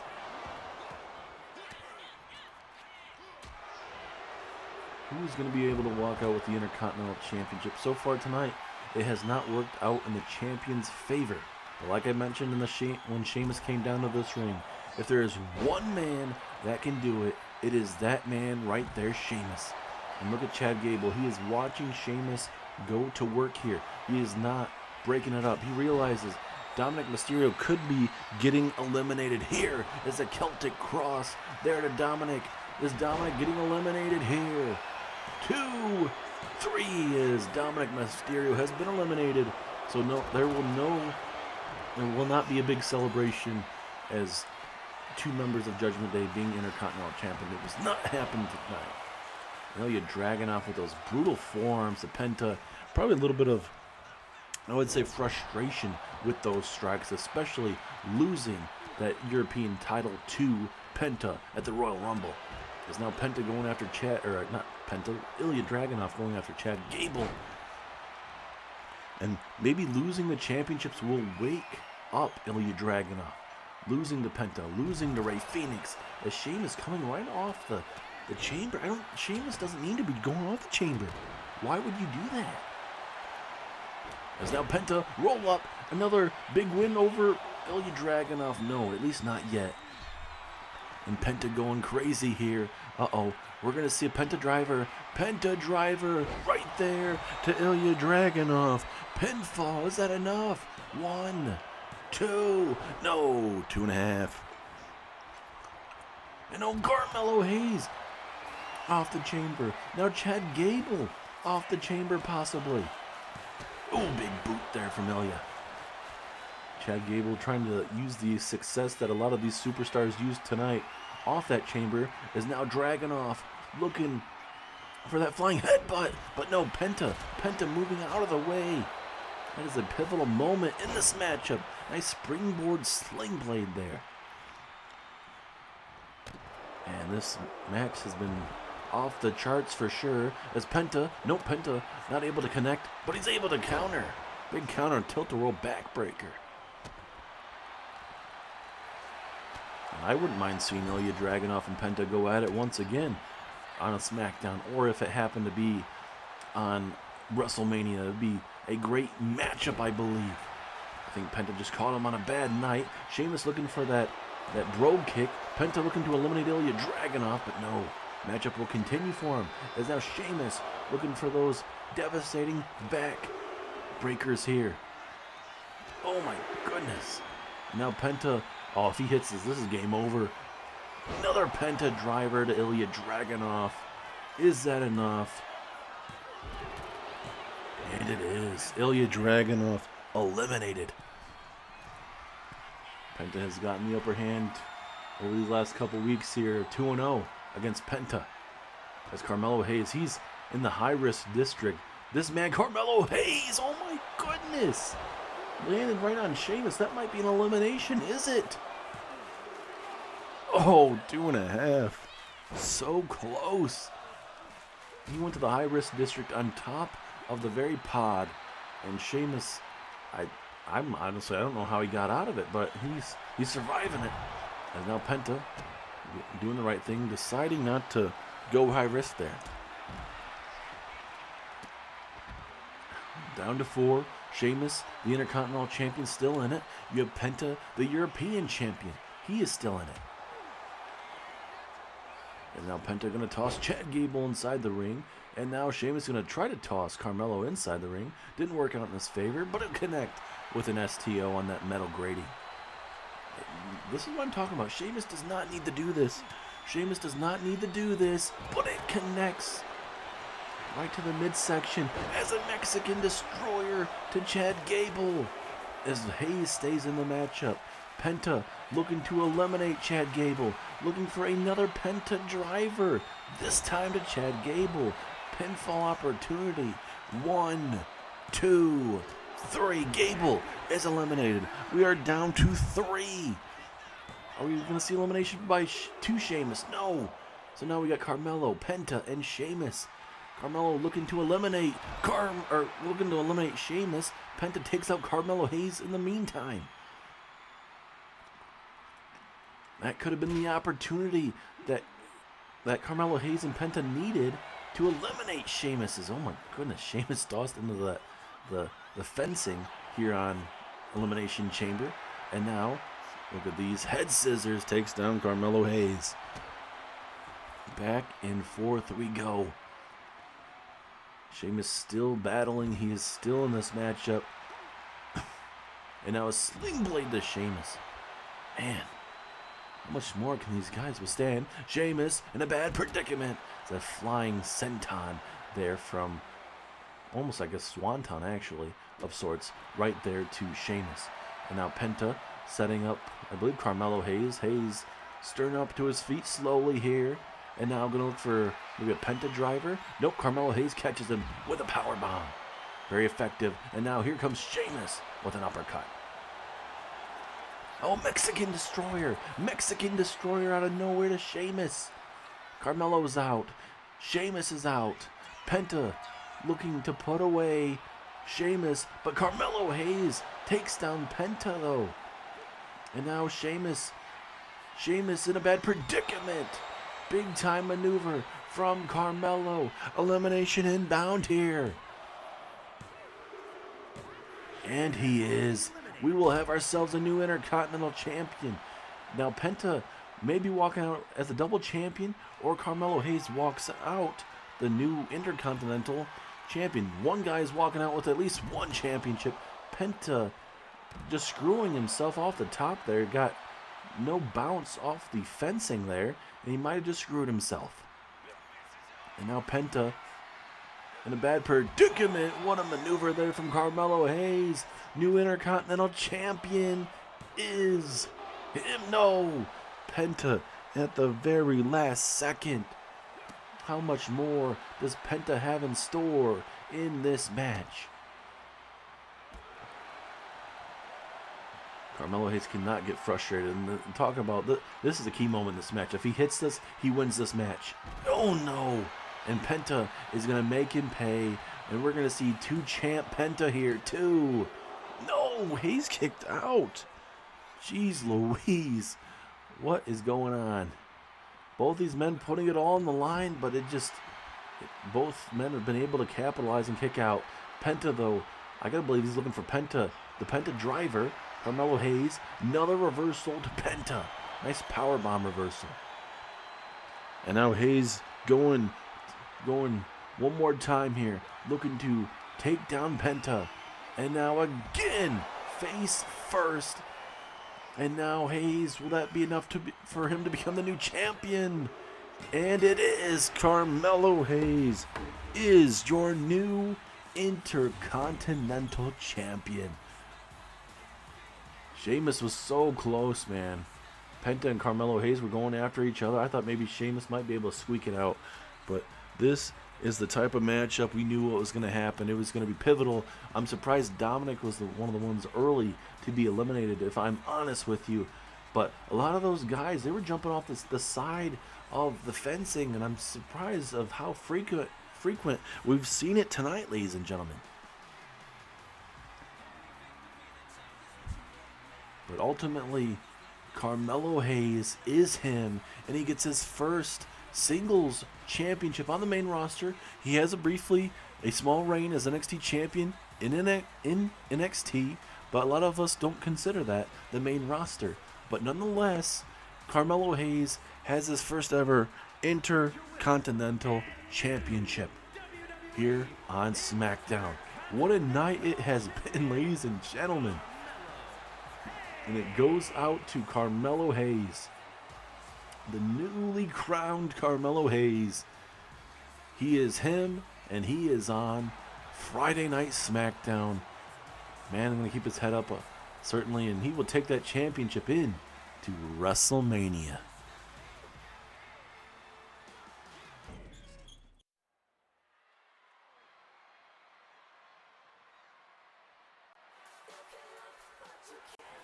Well, now, ladies and gentlemen, we stay on the SmackDown side of things, as this is a big moment in the women's division. Who is going to WrestleMania to face Io Sky for that women's championship?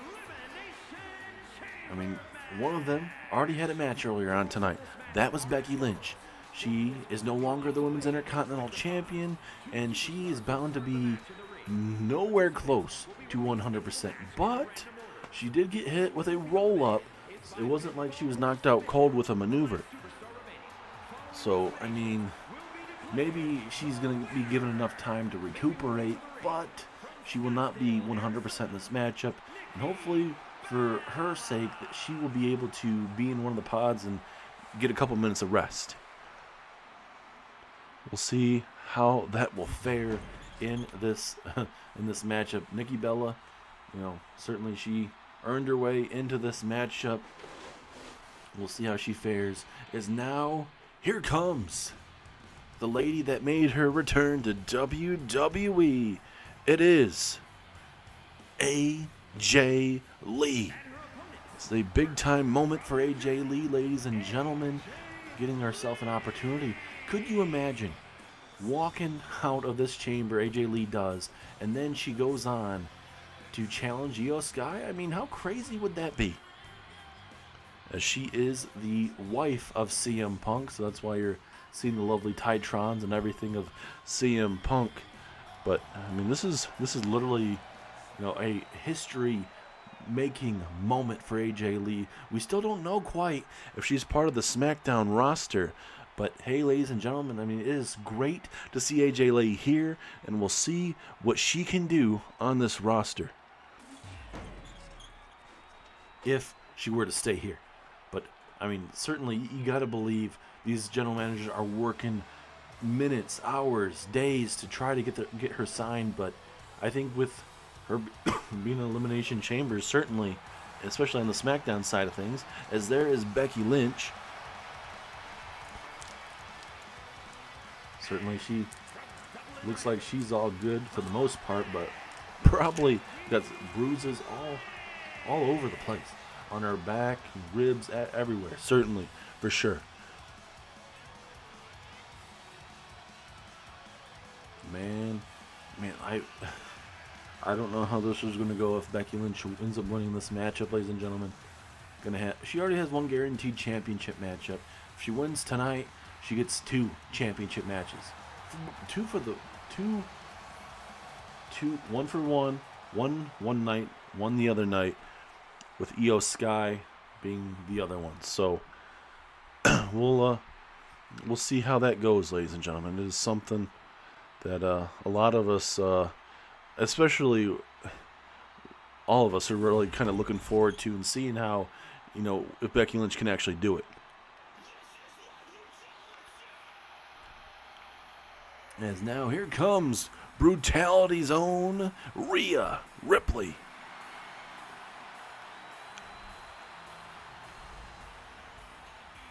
Rhea Ripley, I mean, her and Io Sky, pretty much, I'm sure that they have a good relationship. So, I mean, could you imagine Rhea Ripley versus Io Sky? That would be a terrific WrestleMania matchup, I believe. A matchup of epic proportions.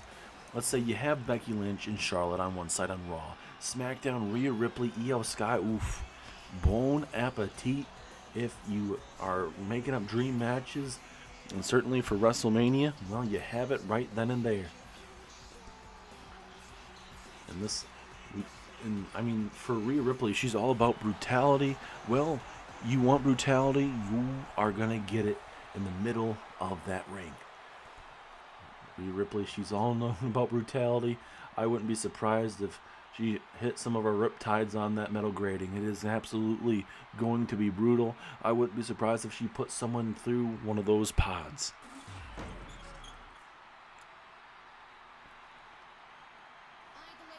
And now here comes Victoria, making her way down to the ring. Victoria earned this opportunity recently here on Friday Night SmackDown, defeating Kairi Sane of the Kabuki Warriors.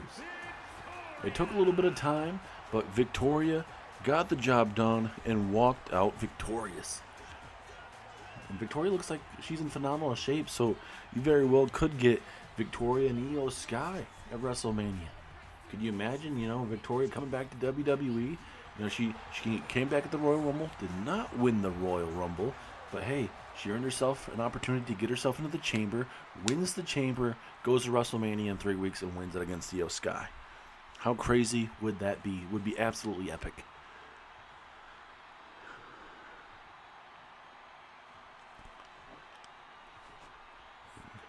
Looking right in the soul of Rhea Ripley. Rhea Ripley giving her no attention there. Rhea Ripley focused on herself as she should be. And that means Victoria will be going up against the Kabuki Warriors' own Asuka. The one that turned her back on Io Sky, launching attack a week prior to on the Wyatt 6. And then come to find out it was Asuka, the one that sent out the attack. It wasn't Io Sky. Then, when that was revealed, Asuka would push Io Sky off a ledge, putting her through a table, of all things, and just would beat her down afterwards. And it just, oh, man, I think this all stemmed from when we saw that triple threat matchup leading into Survivor Series, where we would see, Io Sky earning the opportunity, or build up to Royal Rumble season as well, but build up to Royal Rumble, but obviously Asuka lost, so did Kairi Sane in the triple threat matchup. Io Sky walks out victorious. I think that is when, for sure, something snapped in the Kabuki Warriors. That is what snapped inside of Asuka. And Asuka has accomplished so many things in her career, from being the first ever women's NXT champion. She's been a Money in the Bank winner. She's been women's champion, women's world champion. She has done so much here in WWE. What else is she capable of? As a referee has started the matchup here, I wouldn't be surprised if Asuka is able to walk out the winner tonight. Certainly the stories there between Io and Asuka, but there's so many different stories you can get coming out of this matchup. Rhea Ripley and Io Sky, that would be a massive matchup. Becky Lynch, if she's able to have 2 championship matches in 2 nights, man, that is something else to take in. There's so much, especially AJ Lee. This is her first actual matchup. Yes, she was in the Royal Rumble, but this is her actual first matchup, PLE, I suppose. It's not her first singles matchup. We don't know when her actual first singles match is going to be. But, it's just so much going on. So many dream moments that we could see. There's now Asuka. A little bit, almost like a triangle choke, almost. Let's see who joins us here, ladies and gentlemen. It's Victoria with a big powerbomb to get herself out of it. And let's see who joins the fray. It is AJ Lee. AJ Lee's own. Coming out here, joining us here in Perth, Australia. She joined us in Minnesota there for the Royal, or I should say not Minnesota, pardon me, Indianapolis, Indiana for the Royal Rumble. And then joining us here tonight in Perth, Australia, Nick Aldis giving her a free pass to join the matchup. It was Rhea Ripley, Asuka, and AJ Lee getting free passes to be in this matchup. As AJ Lee gets hit with that second strike there. And now Victoria with a back body drop. Gonna go for the pinfall opportunity. Going for the early elimination on Asuka, but that will not happen. And you've got yourself 3 legends in this matchup. Victoria, AJ Lee, Asuka. Certainly a bunch of legends in this ring. Yes, AJ Lee has not been in our universe mode, obviously, since Royal Rumble. That's the very first time we've ever seen her here. But coming back to WWE as Rhea Ripley joins us here tonight. Ooh, what a backbreaker there. Rhea Ripley coming right after Victoria here. Runs right into AJ. But what I'm trying to get at, there's a lot of these women have been in universe mode for a long time. Victoria made her first appearance at Royal Rumble. AJ Lee first appearance here as well. But coming back to WWE to, work on not only their already Hall of Fame statuses. AJ Lee obviously not a Hall of Famer yet, but certainly AJ Lee will be one day. Victoria, she's already had a great career, certainly having one last run in her. Hey, why not? As AJ Lee, nice springboard enziguri, as now we're moments away from having our total of our 5th member joining us in this matchup. It's either Becky or Nikki. It will be Nikki Bella joining us here live tonight. And like we mentioned, after tonight, it will be officially 3 weeks away from WrestleMania Vegas. And it is going to be a tremendous night once we get to that pay-per-view, man. WrestleMania 2 nights. Anything is possible. On the build-up to that is Nikki Bella almost eliminated. Oh, goodness. Bouncing off right at that post there. That won't be feeling too good as AJ Lee now. What is she thinking here? Really working that arm. We're trying to work both arms essentially here. I can't tell if this is a submission hold, but looks like it's highly effective. Asuka taking down Rhea Ripley. Elimination? No. Back and forth we go, ladies and gentlemen. And we are about to have the Royal Rumble winner and the woman that lost her Intercontinental Championship earlier on tonight. Very convenient that she gets the last spot in the Chamber matchup. I don't know if Nick Aldis set that up his way or how that worked, but very convenient for Becky Lynch. And now Becky Lynch targeting Nikki Bella here, looking to take out Bella. Oh, nice jumping clothesline. Oh, Rhea Ripley with a riptide. Riptide to Asuka. Pinfall opportunity. 2. Oh, Asuka almost getting eliminated. And I was right. I said Rhea Ripley would hit a riptide on that grate, and she did. Absolutely massive moment here. Just seeing these women go at it. Having AJ Lee back in WWE. Having Victoria. Having Nikki Bella as well. So much main event talent in one place. As AJ Lee, what is she thinking? Oh, brutal powerbomb. As Becky Lynch and Nikki Bella continue to go at it. AJ Lee trying to get something going. Becky Lynch, though, not too happy. Trying to deal with AJ Lee at this moment.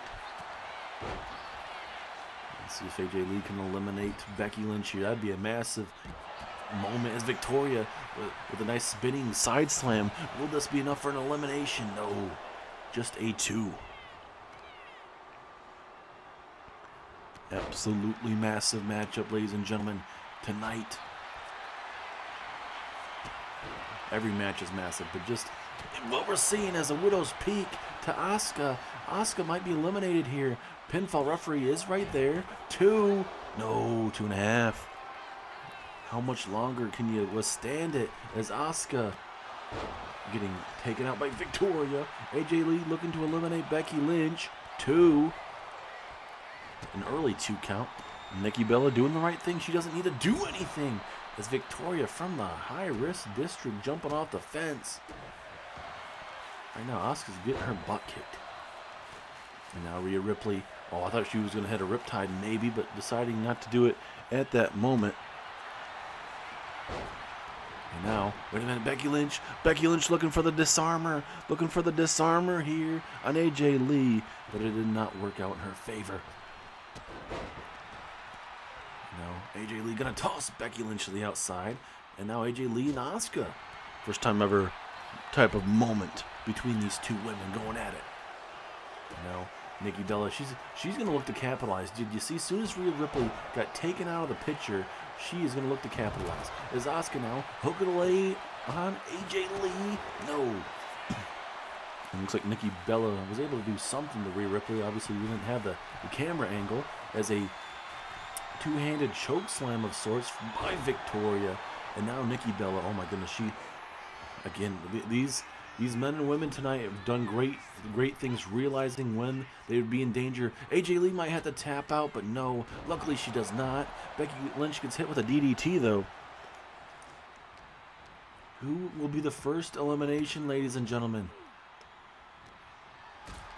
Fortunately, we have to have eliminations in this high-octane match, and especially it'll be the same way in your main event tonight.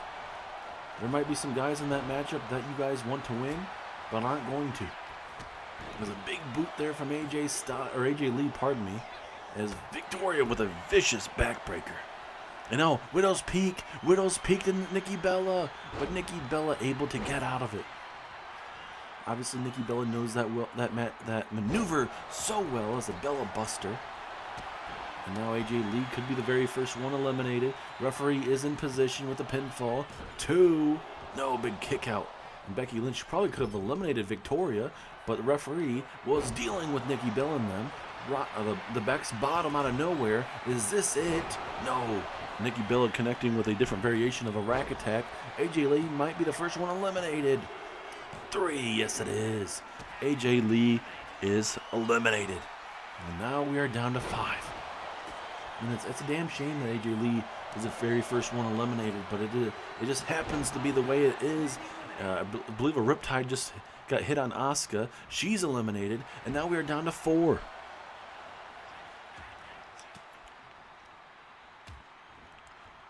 And now we got Victoria, Nikki Bella, Becky Lynch, and Rhea Ripley.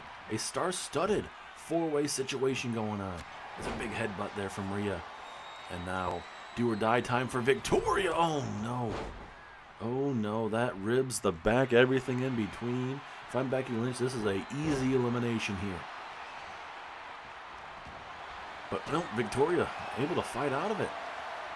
Well, I guess that's my bad for saying it's an easy elimination, as Victoria tossed right into the chamber pod. And now Becky Lynch, spear through the pod, and just like that, Victoria is destroyed through the pod. Oh my goodness, that is the very first time we've seen that in a very long time. Victoria is, oh my goodness, she may be gone. Like, referee may need to just eliminate her herself. That is an easy pinfall or submission victory. But now she wants to humiliate Victoria, disarm her on Victoria. This might be an elimination. Game, set, match over, possibly. And no, Becky Lynch lets go of it. And now she's going to go high risk. I don't know what is going into Becky Lynch, as we're about to see an Alabama slam as Becky Lynch off the top of that fence. And now off, or through back into the ring there. If I'm Becky Lynch, all you have to do is pin Victoria. Victoria shouldn't even be moving, honestly. But she's gone through hell and back. Victoria's about to hit Widow's Peak, I believe, on Becky Lynch here. Oh my goodness. Becky Lynch might be getting eliminated here, as Rhea Ripley going at it with Nikki Bella still. And now Victoria. No, she almost eliminated Becky Lynch. How much more can these women withstand? Like I said, I don't know how Victoria is still in this, but she is still... Wait a minute. That slight distraction is going to cost Becky Lynch here, I think. That spinning side slam. Pinfall. 1, 2. But the very last second keeps her in it. But you got to think, if she connects with the Widow's Peak... Oh, no. Rhea Ripley. What is she thinking? Oh, my goodness. What a electric chair type of maneuver, almost like a face planter, and almost eliminates Victoria. And now Rhea Ripley and Becky Lynch going at it. Obviously, these two have a brief history there on SmackDown, when Rhea Ripley was the Intercontinental Champion, and then Becky Lynch. And how would it be if Rhea Ripley is able to get a lick back and eliminate Becky Lynch and make sure she doesn't go get another championship match? Oh my goodness, 2.5.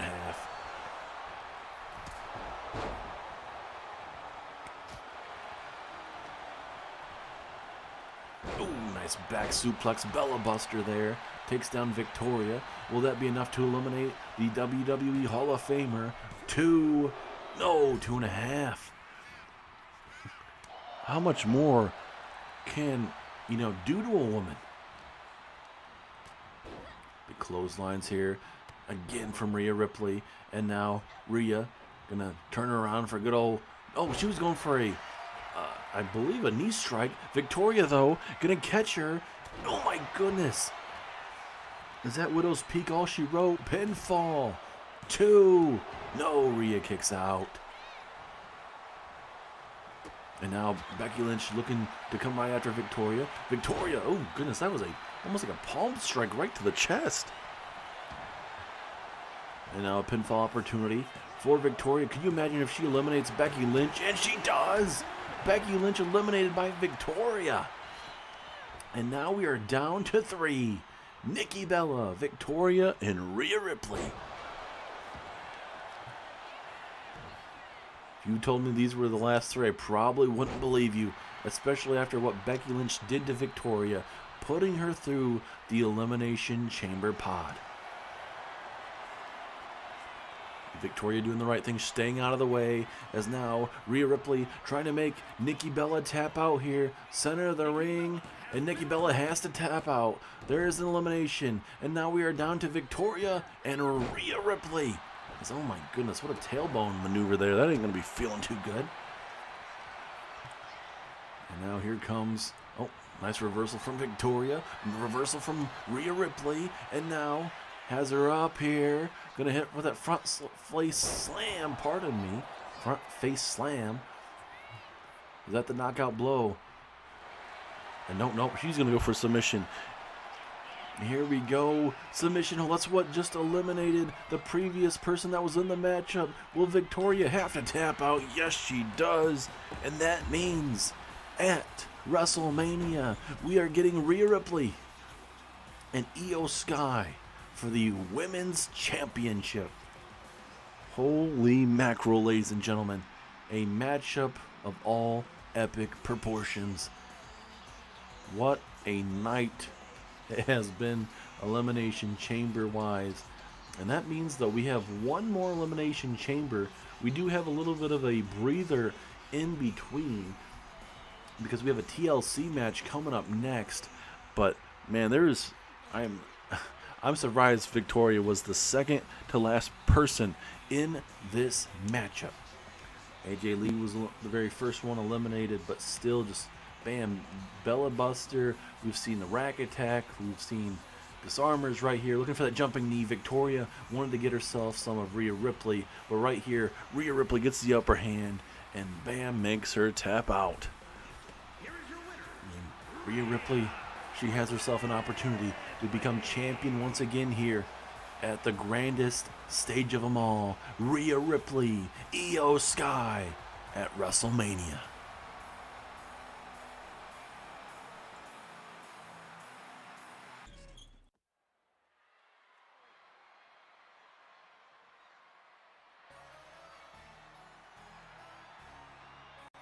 And now, ladies and gentlemen, we get to a little bit of a breather, like I just said towards the end of that last match, as it is time for the tag team division to be on display. It is one of the best tag teams of all time, if not the best tag team of all time. Jimmy Uso and his brother Jay go to war together as they take on the New Age Outlaws. The winner will take on the Dudley Boys for the World Tag Team titles live there at WrestleMania. Could you imagine though? I mean, New Age Outlaws, Dudley Boys at WrestleMania. Same with the Usos versus the Dudley Boys. If I do remember correctly, Dudley Boys and the Usos have gone at it, and Dudley Boys have picked up the win, if I do remember correctly, months ago. But obviously this is a whole different ball game, especially around WrestleMania time.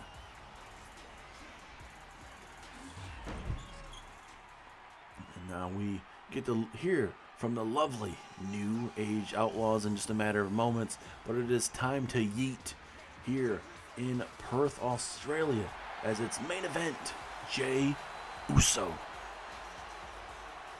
The Yeet Man himself, former European champion, multi-time tag team champion here in the series, will look to pick up a pivotal win in this tag team reunion, especially here on Monday Night Raw.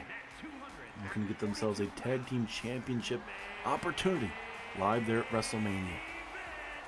Not only beating one of the best tag teams of all time in the New Age Outlaws, But certainly the Dudley Boys looking to get that rebound opportunity. This crowd going crazy. But this is a TLC matchup. And obviously the Dudley Boys, one of the grand schemers in the terms of making up the TLC match. Obviously Edge and Christian, the Dudley Boys, certainly just bringing so much to the table. We've seen those 3 series of TLC matches. Obviously the Hardy Boys were part of those TLC matches, but just still it is, I mean, having these new generation of what we're seeing, it is absolutely massive. And again, Jey Uso just taking it in, as you can tell.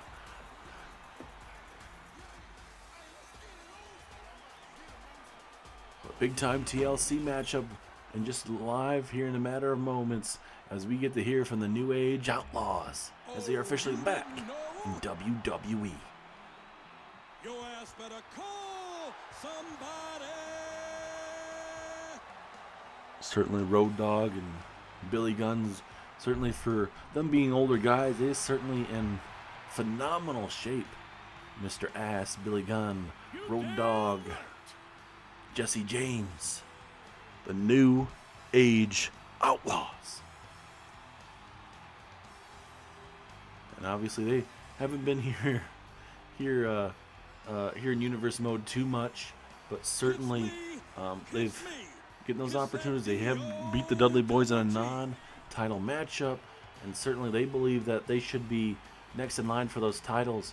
And William Regal said, hey, you know, this is a grand opportunity. After Bubba Ray brought it up to him backstage, said, hey, how about you let them earn it? Yes, they've already beaten us, but have them earn it in a TLC match, something that we've helped create. Have them win it there. If not, then the Usos will face us at WrestleMania. Ladies and gentlemen, boys and girls, children of all ages, D-Generation X proudly brings to you the Road Dogg Jesse James, the badass Billy Gunn, the New Age Outlaw.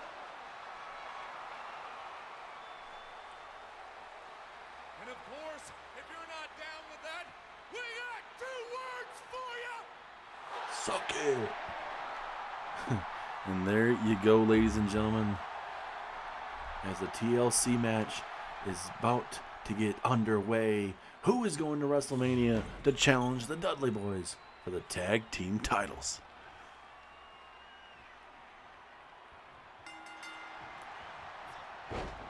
Obviously, in this matchup, you got to climb the ladder and grab. There's going to be a briefcase up top there where you'll grab it. It has a number of hooks that you have to take off of it.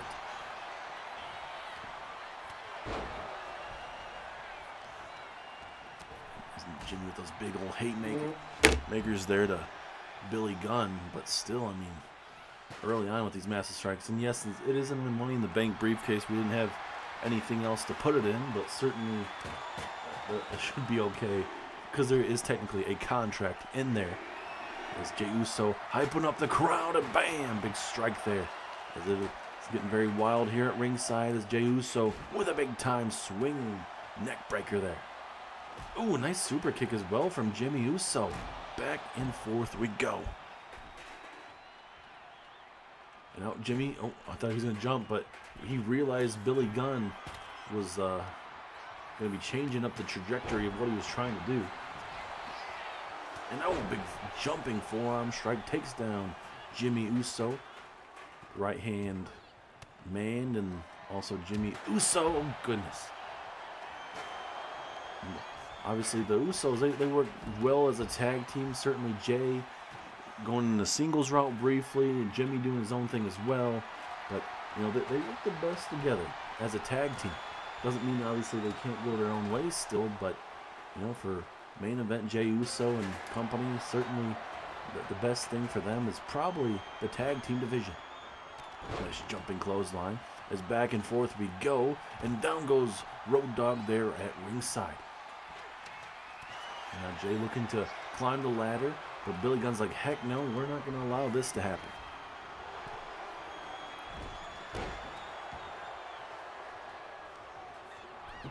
Oh, Vicious headbutt there from Jey Uso, looking to take it to Billy Gunn and Road Dogg all by himself. It's a big takedown there from the big man. Like we said, this is for the opportunity to go to WrestleMania and challenge for the Dudley Boys for that World Tag Team title. It's nice flying cross body, or I should say suicide dive, taking it to Billy Gunn there. And now this is vintage Road Dogg right here with the jip and jive and striking right there to Jimmy Uso. He's not playing around here, looking to put away, or at least was attempting to put away Jimmy Uso. And now Road Dogg telling everybody to, you know what, suck it. Oh, goodness, his head bouncing right off underneath that table. Billy Gunn might be looking to put him through a table. And now Jey Uso going to look for a submission hold here. Obviously, you can't win the matchup that way. Obviously, you got to climb the ladder and go up there and win the matchup. But still, this is, I guess a great idea to slow down Billy and Road Dogg and just really work on the legs and whatnot. But now, Billy Gunn's like, if you want me to slow down the matchup, I'll slow it down for you. I'll hit you with a headlock of all sorts. As here comes Jey with a takedown and another submission hold opportunity again. But again, Billy Gunn getting out of it. Not going to allow him to work that as much. And now Billy and Jey face to face. Each man telling him to do something here. And Jey connects with a super kick. That's what happens when you talk a little bit too much trash. Something like that happens. There's an Uso splash right there to Billy Gunn. Now Road Dogg realizes that Billy is in trouble here. Gonna try to deal with Jey Uso. Uso and Road Dogg now talking some trash to each other. Jey not gonna allow that to happen any longer. But a DDT from Road Dogg. And now Road Dogg going up top here, trying to grab that contract there. It's not an actual Money in the Bank, but certainly there is a contract. And now the Usos talking some trash to Billy Gunn here. Trying to decide what they want to do. As now Billy Gunn has him up and down he goes. And now Jey Uso face to face with Billy Gunn, telling him he won't do it. Billy Gunn looking for the famouser. Down goes Jimmy Uso. And now, but look at that, Jimmy Uso right back up to his feet though. He wasn't really bothered with that maneuver as he throws him into the table. Oh no, this ain't gonna be good. This ain't going to be good for Billy. Not only is he going to go through a table, he might be going through a ladder as well. Double combination maneuver there from Jimmy Uso. But look, Billy getting back up to his feet, but he gets hit with a jumping forearm strike. And I think Billy Gunn's running right through these strikes like it's obviously pure adrenaline, like he took a bunch of pure adrenaline. Because those strikes, not only going through a table, but also going on top of a ladder, that certainly isn't the best. The pump handle slam there from Road Dogg. And now Jimmy going to look to inflict more damage on Mr. Ass.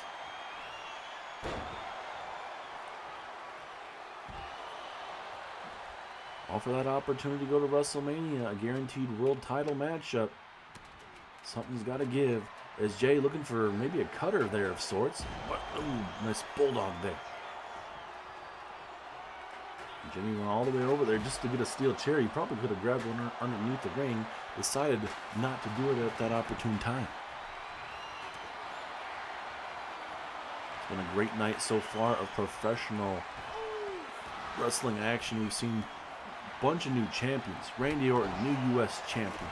We've seen a new Intercontinental champion on the side of things. We've seen on basically new champions all over the place. But who exactly, what's the landscape looking like after tonight? I mean, it's very different to say the least.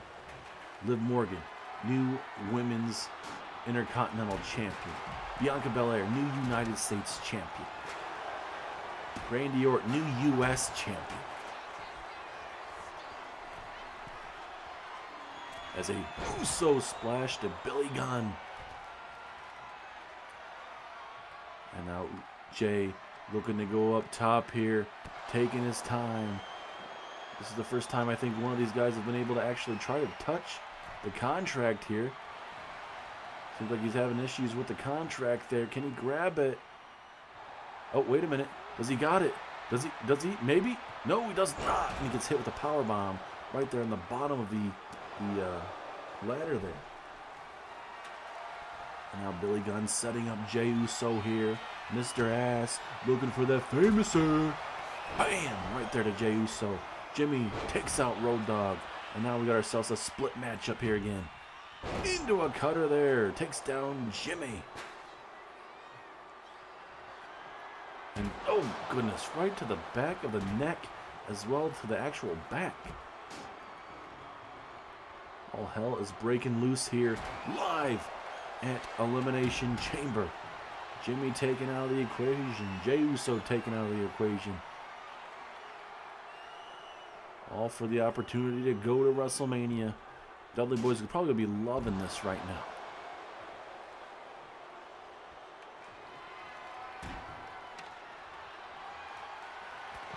And now Billy Gunn going up top. Can Billy Gunn grab the contract? He's trying to. He's very close to it. Billy Gunn grabbing the briefcase. Is he going to be able to do it? Billy Gunn. Yes, he does. The New Age Outlaws, ladies and gentlemen.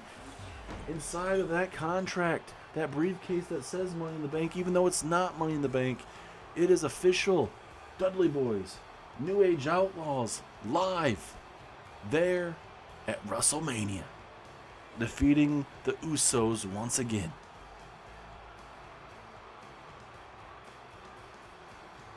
What a way to end this tag team matchup, ladies and gentlemen. Brutality, you saw it from top to bottom. But ladies and gentlemen, you got to endure it, you got to see it, and ultimately, Road Dogg, Billy Gunn, they showed you, hey, we beat the Dudley Boys in a non-title matchup before. We beat the Usos, one of the top tag teams in all of WWE's history. We beat them in a TLC matchup. And now they have locked themselves into a matchup at WrestleMania. What a showcase for the New Age Outlaws. And we're going to see two Hall of Fame tag teams go to war at WrestleMania for those World Tag Team titles.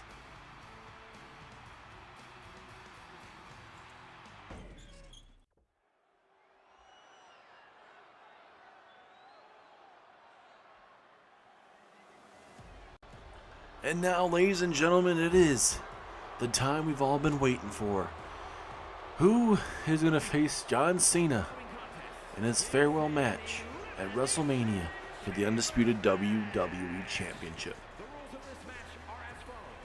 Could it be Bronson Reed? I mean, that would be a gigantic, obviously a gigantic matchup, because obviously Bronson Reed was looking to obviously prove himself. And he certainly did this past Friday, defeating AJ Styles in a back-and-forth matchup, hitting a tsunami. We'll see if Bronson Reed can connect with another tsunami to make some eliminations tonight. And for him, he's one of the first people inside of the chamber, so he should be perfectly fine. But he's going to have to be in the ring with the likes of Cody Rhodes, CM Punk, Braun Breaker, amongst other big-time superstars like Logan Paul, who very well could survive his way out of that matchup. And here comes CM Punk, the man that really wants to have a title match with John Cena. We saw it a couple weeks ago on SmackDown. CM Punk kind of disgruntled. He said, hey, when do I get my championship match? And Cena said, hey, we'll see how the Royal Rumble goes. We'll just get through Elimination Chamber, and we'll see where it goes. Well, Punk, he got himself essentially a bye into the Elimination Chamber. He didn't have to earn himself an opportunity. Same with Cody and same for Braun. Obviously, CM Punk, Braun Breaker, Cody Rhodes have been feuding. Obviously, Cena's been a part of that as well. And I'm sure Nick Aldis loved having that a part of it, because these guys just go to war every time they beat the snot out of each other. But ultimately, you got to have one winner, and there's going to be 5 losers at the end of tonight's matchup. The question is, who's going to WrestleMania? Who is trying to dethrone John Cena and trying to take that WWE title away from him? Is it CM Punk? Is it Cody? Is it Braun Breaker? Is it Bronson Reed? Is it Logan Paul? Who exactly is it? Is it Finn Balor from the Judgment Day? We're just moments away, man. I am ready to see what WrestleMania looks like. The granddaddy of them all, the grandest stage of them all. John Cena, wherever he's at, I don't know if he's in the arena tonight, but certainly watching wherever he is at. Probably, he's probably game planning right now. He's probably watching tape on all of these guys, saying, "Hey, if I faced him before, how did I do? What were my weaknesses?" Especially, in these matches, Cena can do quite well against most of these guys, I believe. And even if Bronson Reed happens to be the one going on to WrestleMania to face off for the WWE Championship against John Cena, Cena's faced off with big guys before, so I'm not honestly worried about that. And that's no offense to Bronson Reed. It's just I've seen Cena deal with big guys in his career, and it's not always gone in the favor of bigger guys. Cena's been one of the strongest men in all of WWE, especially with his work ethic, and just everything that he's done in and outside, and especially with the Make-A-Wishes. He's over 500 to 600 of those. I mean, this man is just, even though you don't like the attitude that we're seeing from John Cena and the way how he portrays himself, this man down deep, that good guy is still there. But right now, we're not seeing that whatsoever. There is Finn Balor just taking in the scene right now. If Finn Balor wins tonight, I mean, there's a good chance Finn Balor defeats John Cena at WrestleMania. And that's not a knock at John Cena, but Finn Balor can play the numbers game. Finn Balor can bring out all of his goons and help him distract John Cena. But maybe John Cena's able to get out of that. I just don't know.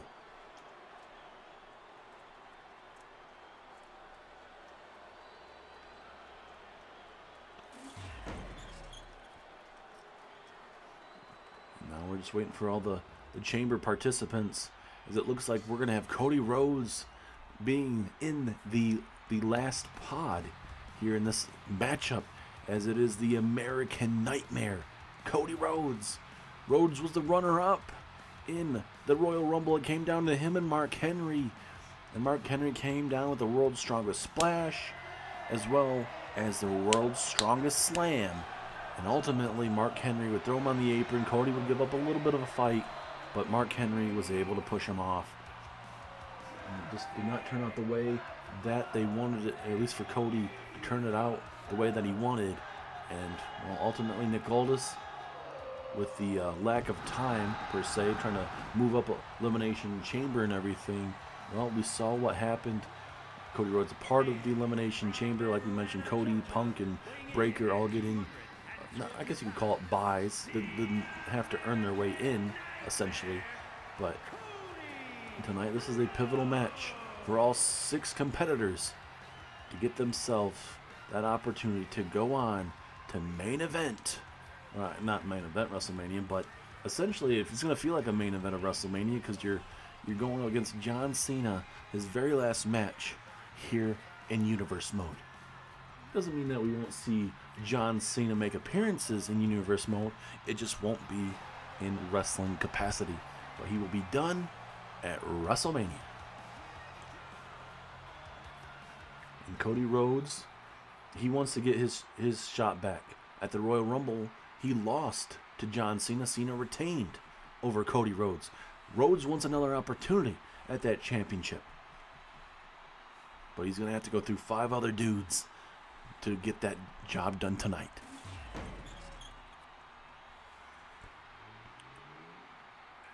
And now here comes the Maverick, Logan Paul. Logan Paul and Braun Breaker, two guys are going to be going at it to kick off this matchup. Logan Paul is going to be careful, and so does Braun Breaker. You got the spear out of nowhere from Braun Breaker. Logan Paul has that power of that punch. Some kind of plates in his finger or in his fist that he's able to knock out his opponents with.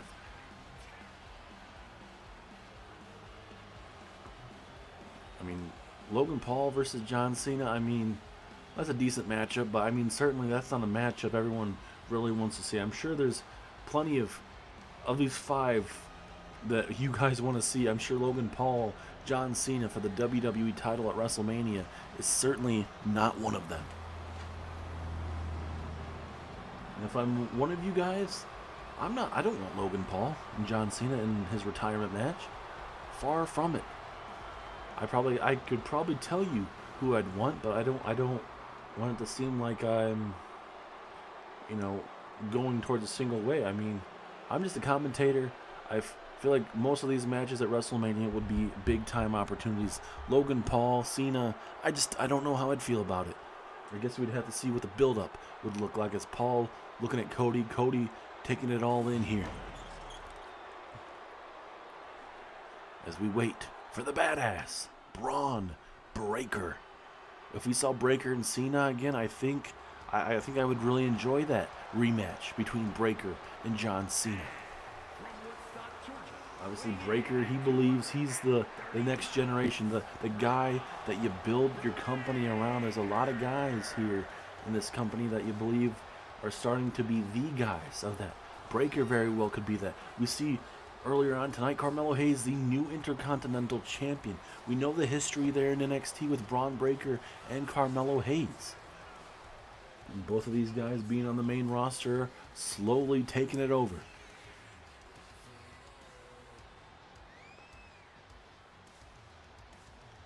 And we've already seen one spear through a pod earlier on tonight. We'll see what happens if it happens again. I mean, Victoria got speared through the chamber, and she was the second to last competitor left, only to lose to Rhea Ripley. Rhea Ripley versus Io Sky, that's going to be a massive matchup. Man, SmackDown's going to be in for a hell of a matchup there.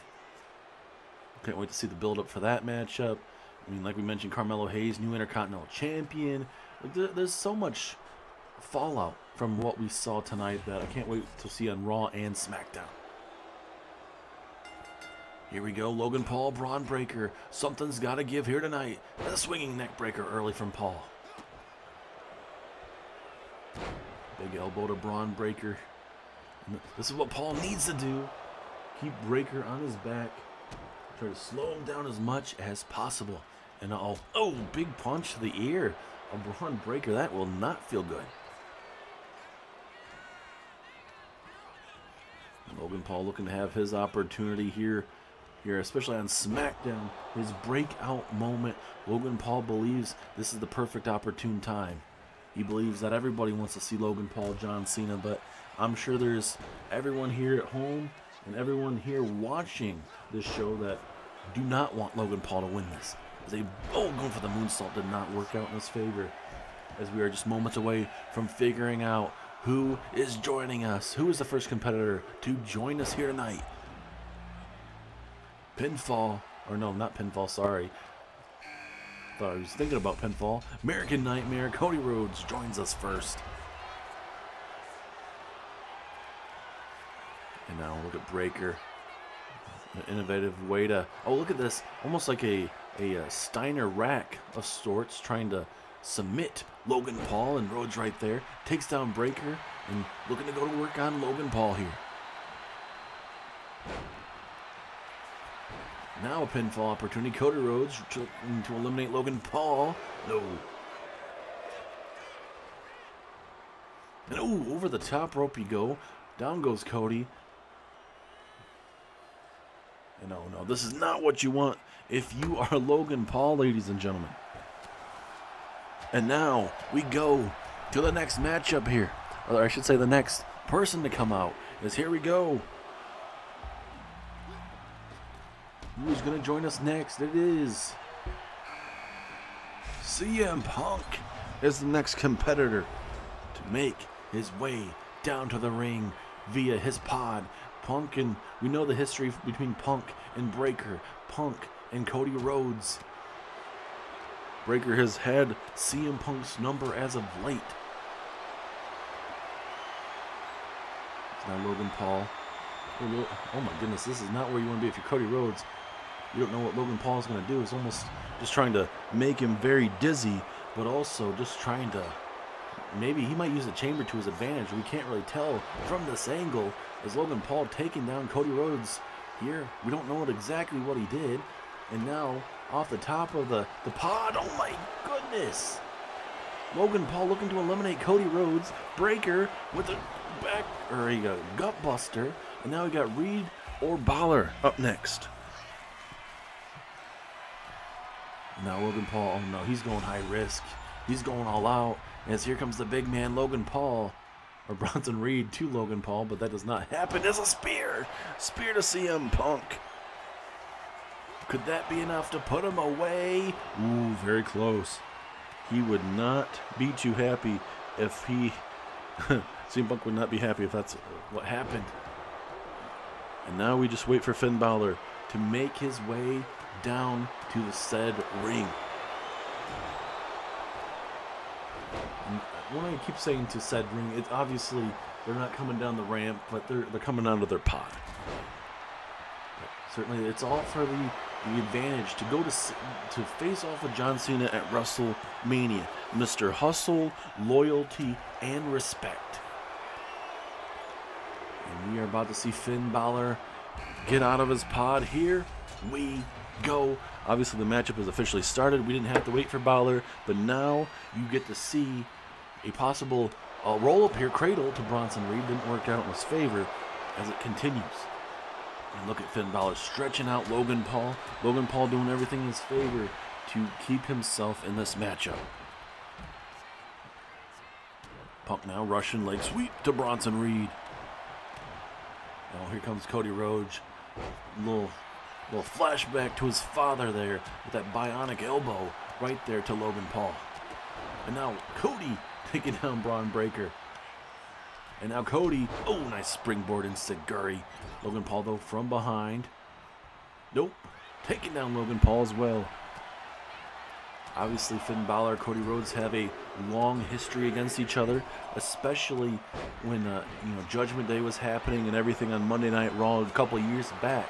So certainly those two have definitely not forgotten, as Cody with a nice DDT there to Breaker. Oh, brainbuster to Punk there. That ain't going to be feeling too good if you're CM Punk. Balor and Logan Paul going at it. Now Bronson Reed trying to go for maybe a bear hug of sorts. Ooh, no, drop kick there. And now Cody Rhodes, he's setting up for something. Here we go. Logan Paul getting taken out maybe, but Cody Rhodes lays out Braun Breaker. Pinfall, GTS to Bronson Reed. Oh, Breaker stays in it. So much chaoticness in this matchup, it is hard to call what is happening to each other as Paul and Punk working together there briefly. Very curious to see who is going to be the very first elimination, ladies and gentlemen. Live here tonight. Oh, Anaconda Vice to Finn Balor. Anaconda Vice. Is this enough? It is not. Braun Breaker, he's going to a whole another level there at the side apron area. And now Finn Balor looking to eliminate CM Punk. Ooh. Logan Paul not able to get 3 there either. Man, something's really got to give, man. I mean, this is absolute craziness going high octane action. I mean, just back and forth, and it's a shame. Some of these guys you probably want to face John Cena to put on a competitive match, but Bronson Reed is eliminated by Braun Breaker. Too bad Bronson Reed doesn't put on a bit longer matchup. And CM Punk GTS to Braun Breaker.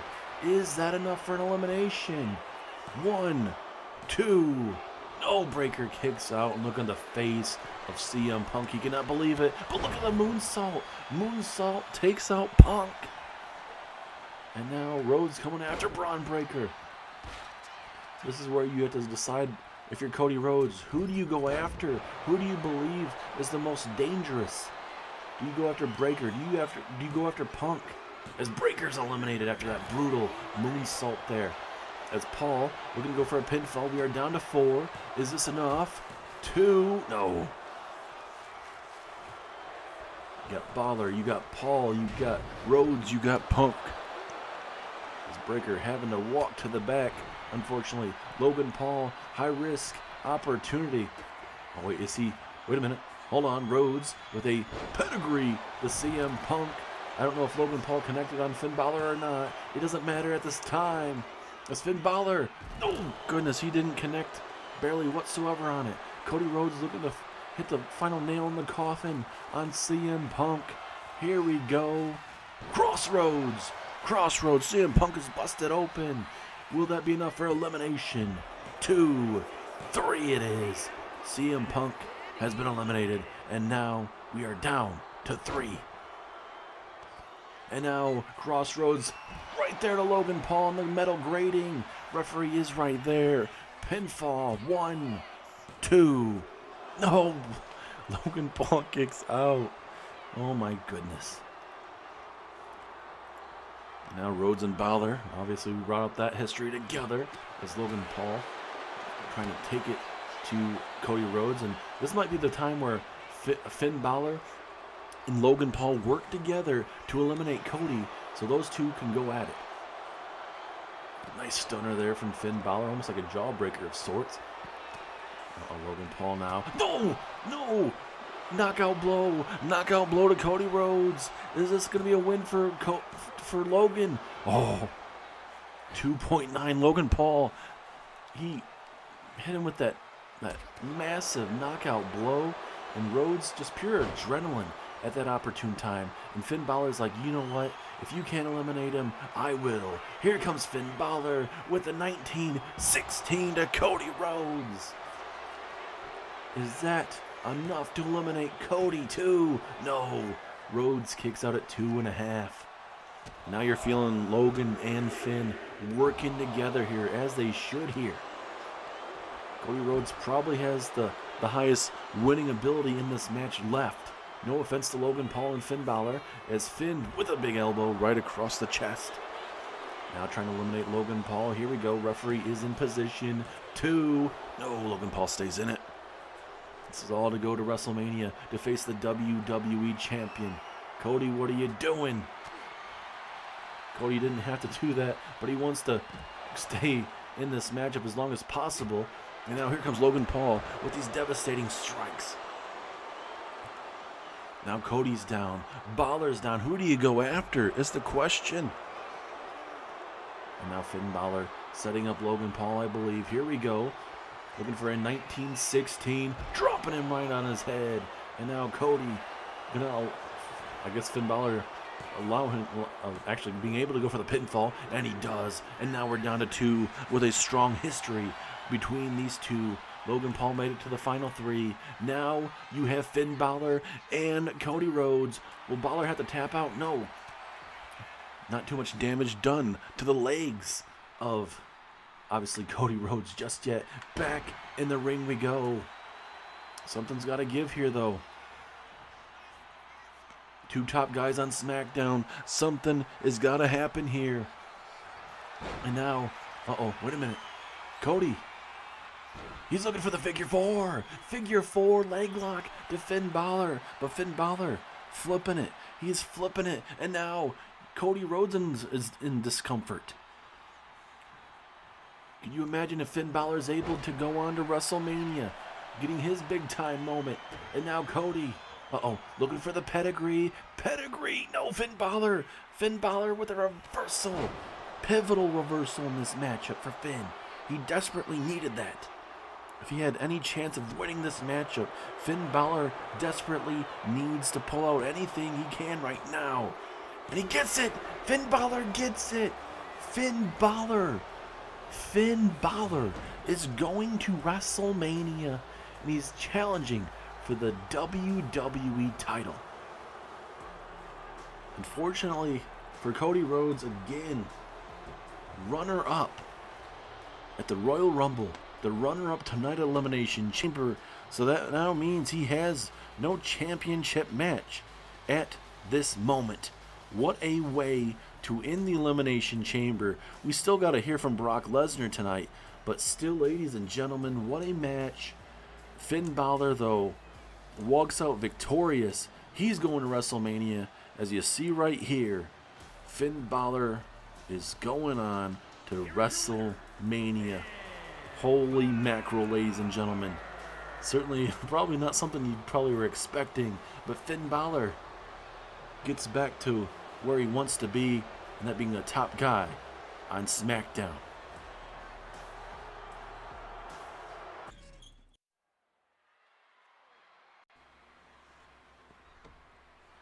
And welcome back, ladies and gentlemen, to Perth, Australia. And it is, all the dust has settled, everything has gone down tonight, but Brock Lesnar, the Beast Incarnate, is here to address his vicious assault on Roman Reigns and Seth frickin' Rollins to end Monday Night Raw this past Monday night. And certainly we saw Brock Lesnar make his return at the Royal Rumble, coming in at number 28, I believe it was. Didn't have the outcome that Brock Lesnar wanted, but certainly coming back, letting everybody know that he was back. And certainly on Monday Night Raw, we certainly saw Brock Lesnar make a statement. Roman and Seth believe they should be next in line for the World Heavyweight Championship. Seth recently losing it at the Royal Rumble to Drew McIntyre. Roman is done with the new bloodline, and The Rock, he's trying to turn a different chapter. Seth and Roman are trying to be the next in line for that World Heavyweight Championship. And Brock, well, he came out of nowhere, took down Seth Rollins, and then after laying him to waste, he took out Roman Reigns on the top of the ramp. All hell broke loose to end Monday Night Raw, and now the Beast Incarnate is here to address the situation. And I can only imagine what is going to happen here tonight at the Elimination Chamber.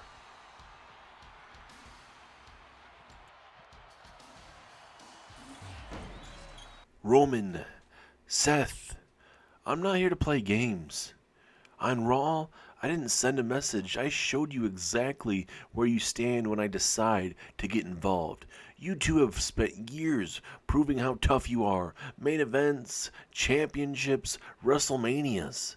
Good, because I don't want excuses with WrestleMania coming. I don't want Roman with a plan. I don't want Seth with a strategy. I want both of you, same ring, same night, no help, no protection, no politics. You want to find out who the best really is? WrestleMania, Roman Reigns, Seth Rollins, triple threat matchup. If either one of you thinks you're better than me, prove it. Mr. Lesnar, you made your intentions very clear. You assaulted two of Raw's top competitors on Monday night, and you've just issued a challenge on the grandest stage we have. Normally, that sort of behavior would come with consequences, but WrestleMania is about finding out who truly is the best. Roman Reigns, Seth Rollins, you both have unfinished business with Brock Lesnar. So I'm not going to delay this any longer. I'm not going to drag it out for weeks. At WrestleMania, it will be Brock Lesnar versus Roman Reigns versus Seth frickin' Rollins in a triple threat match.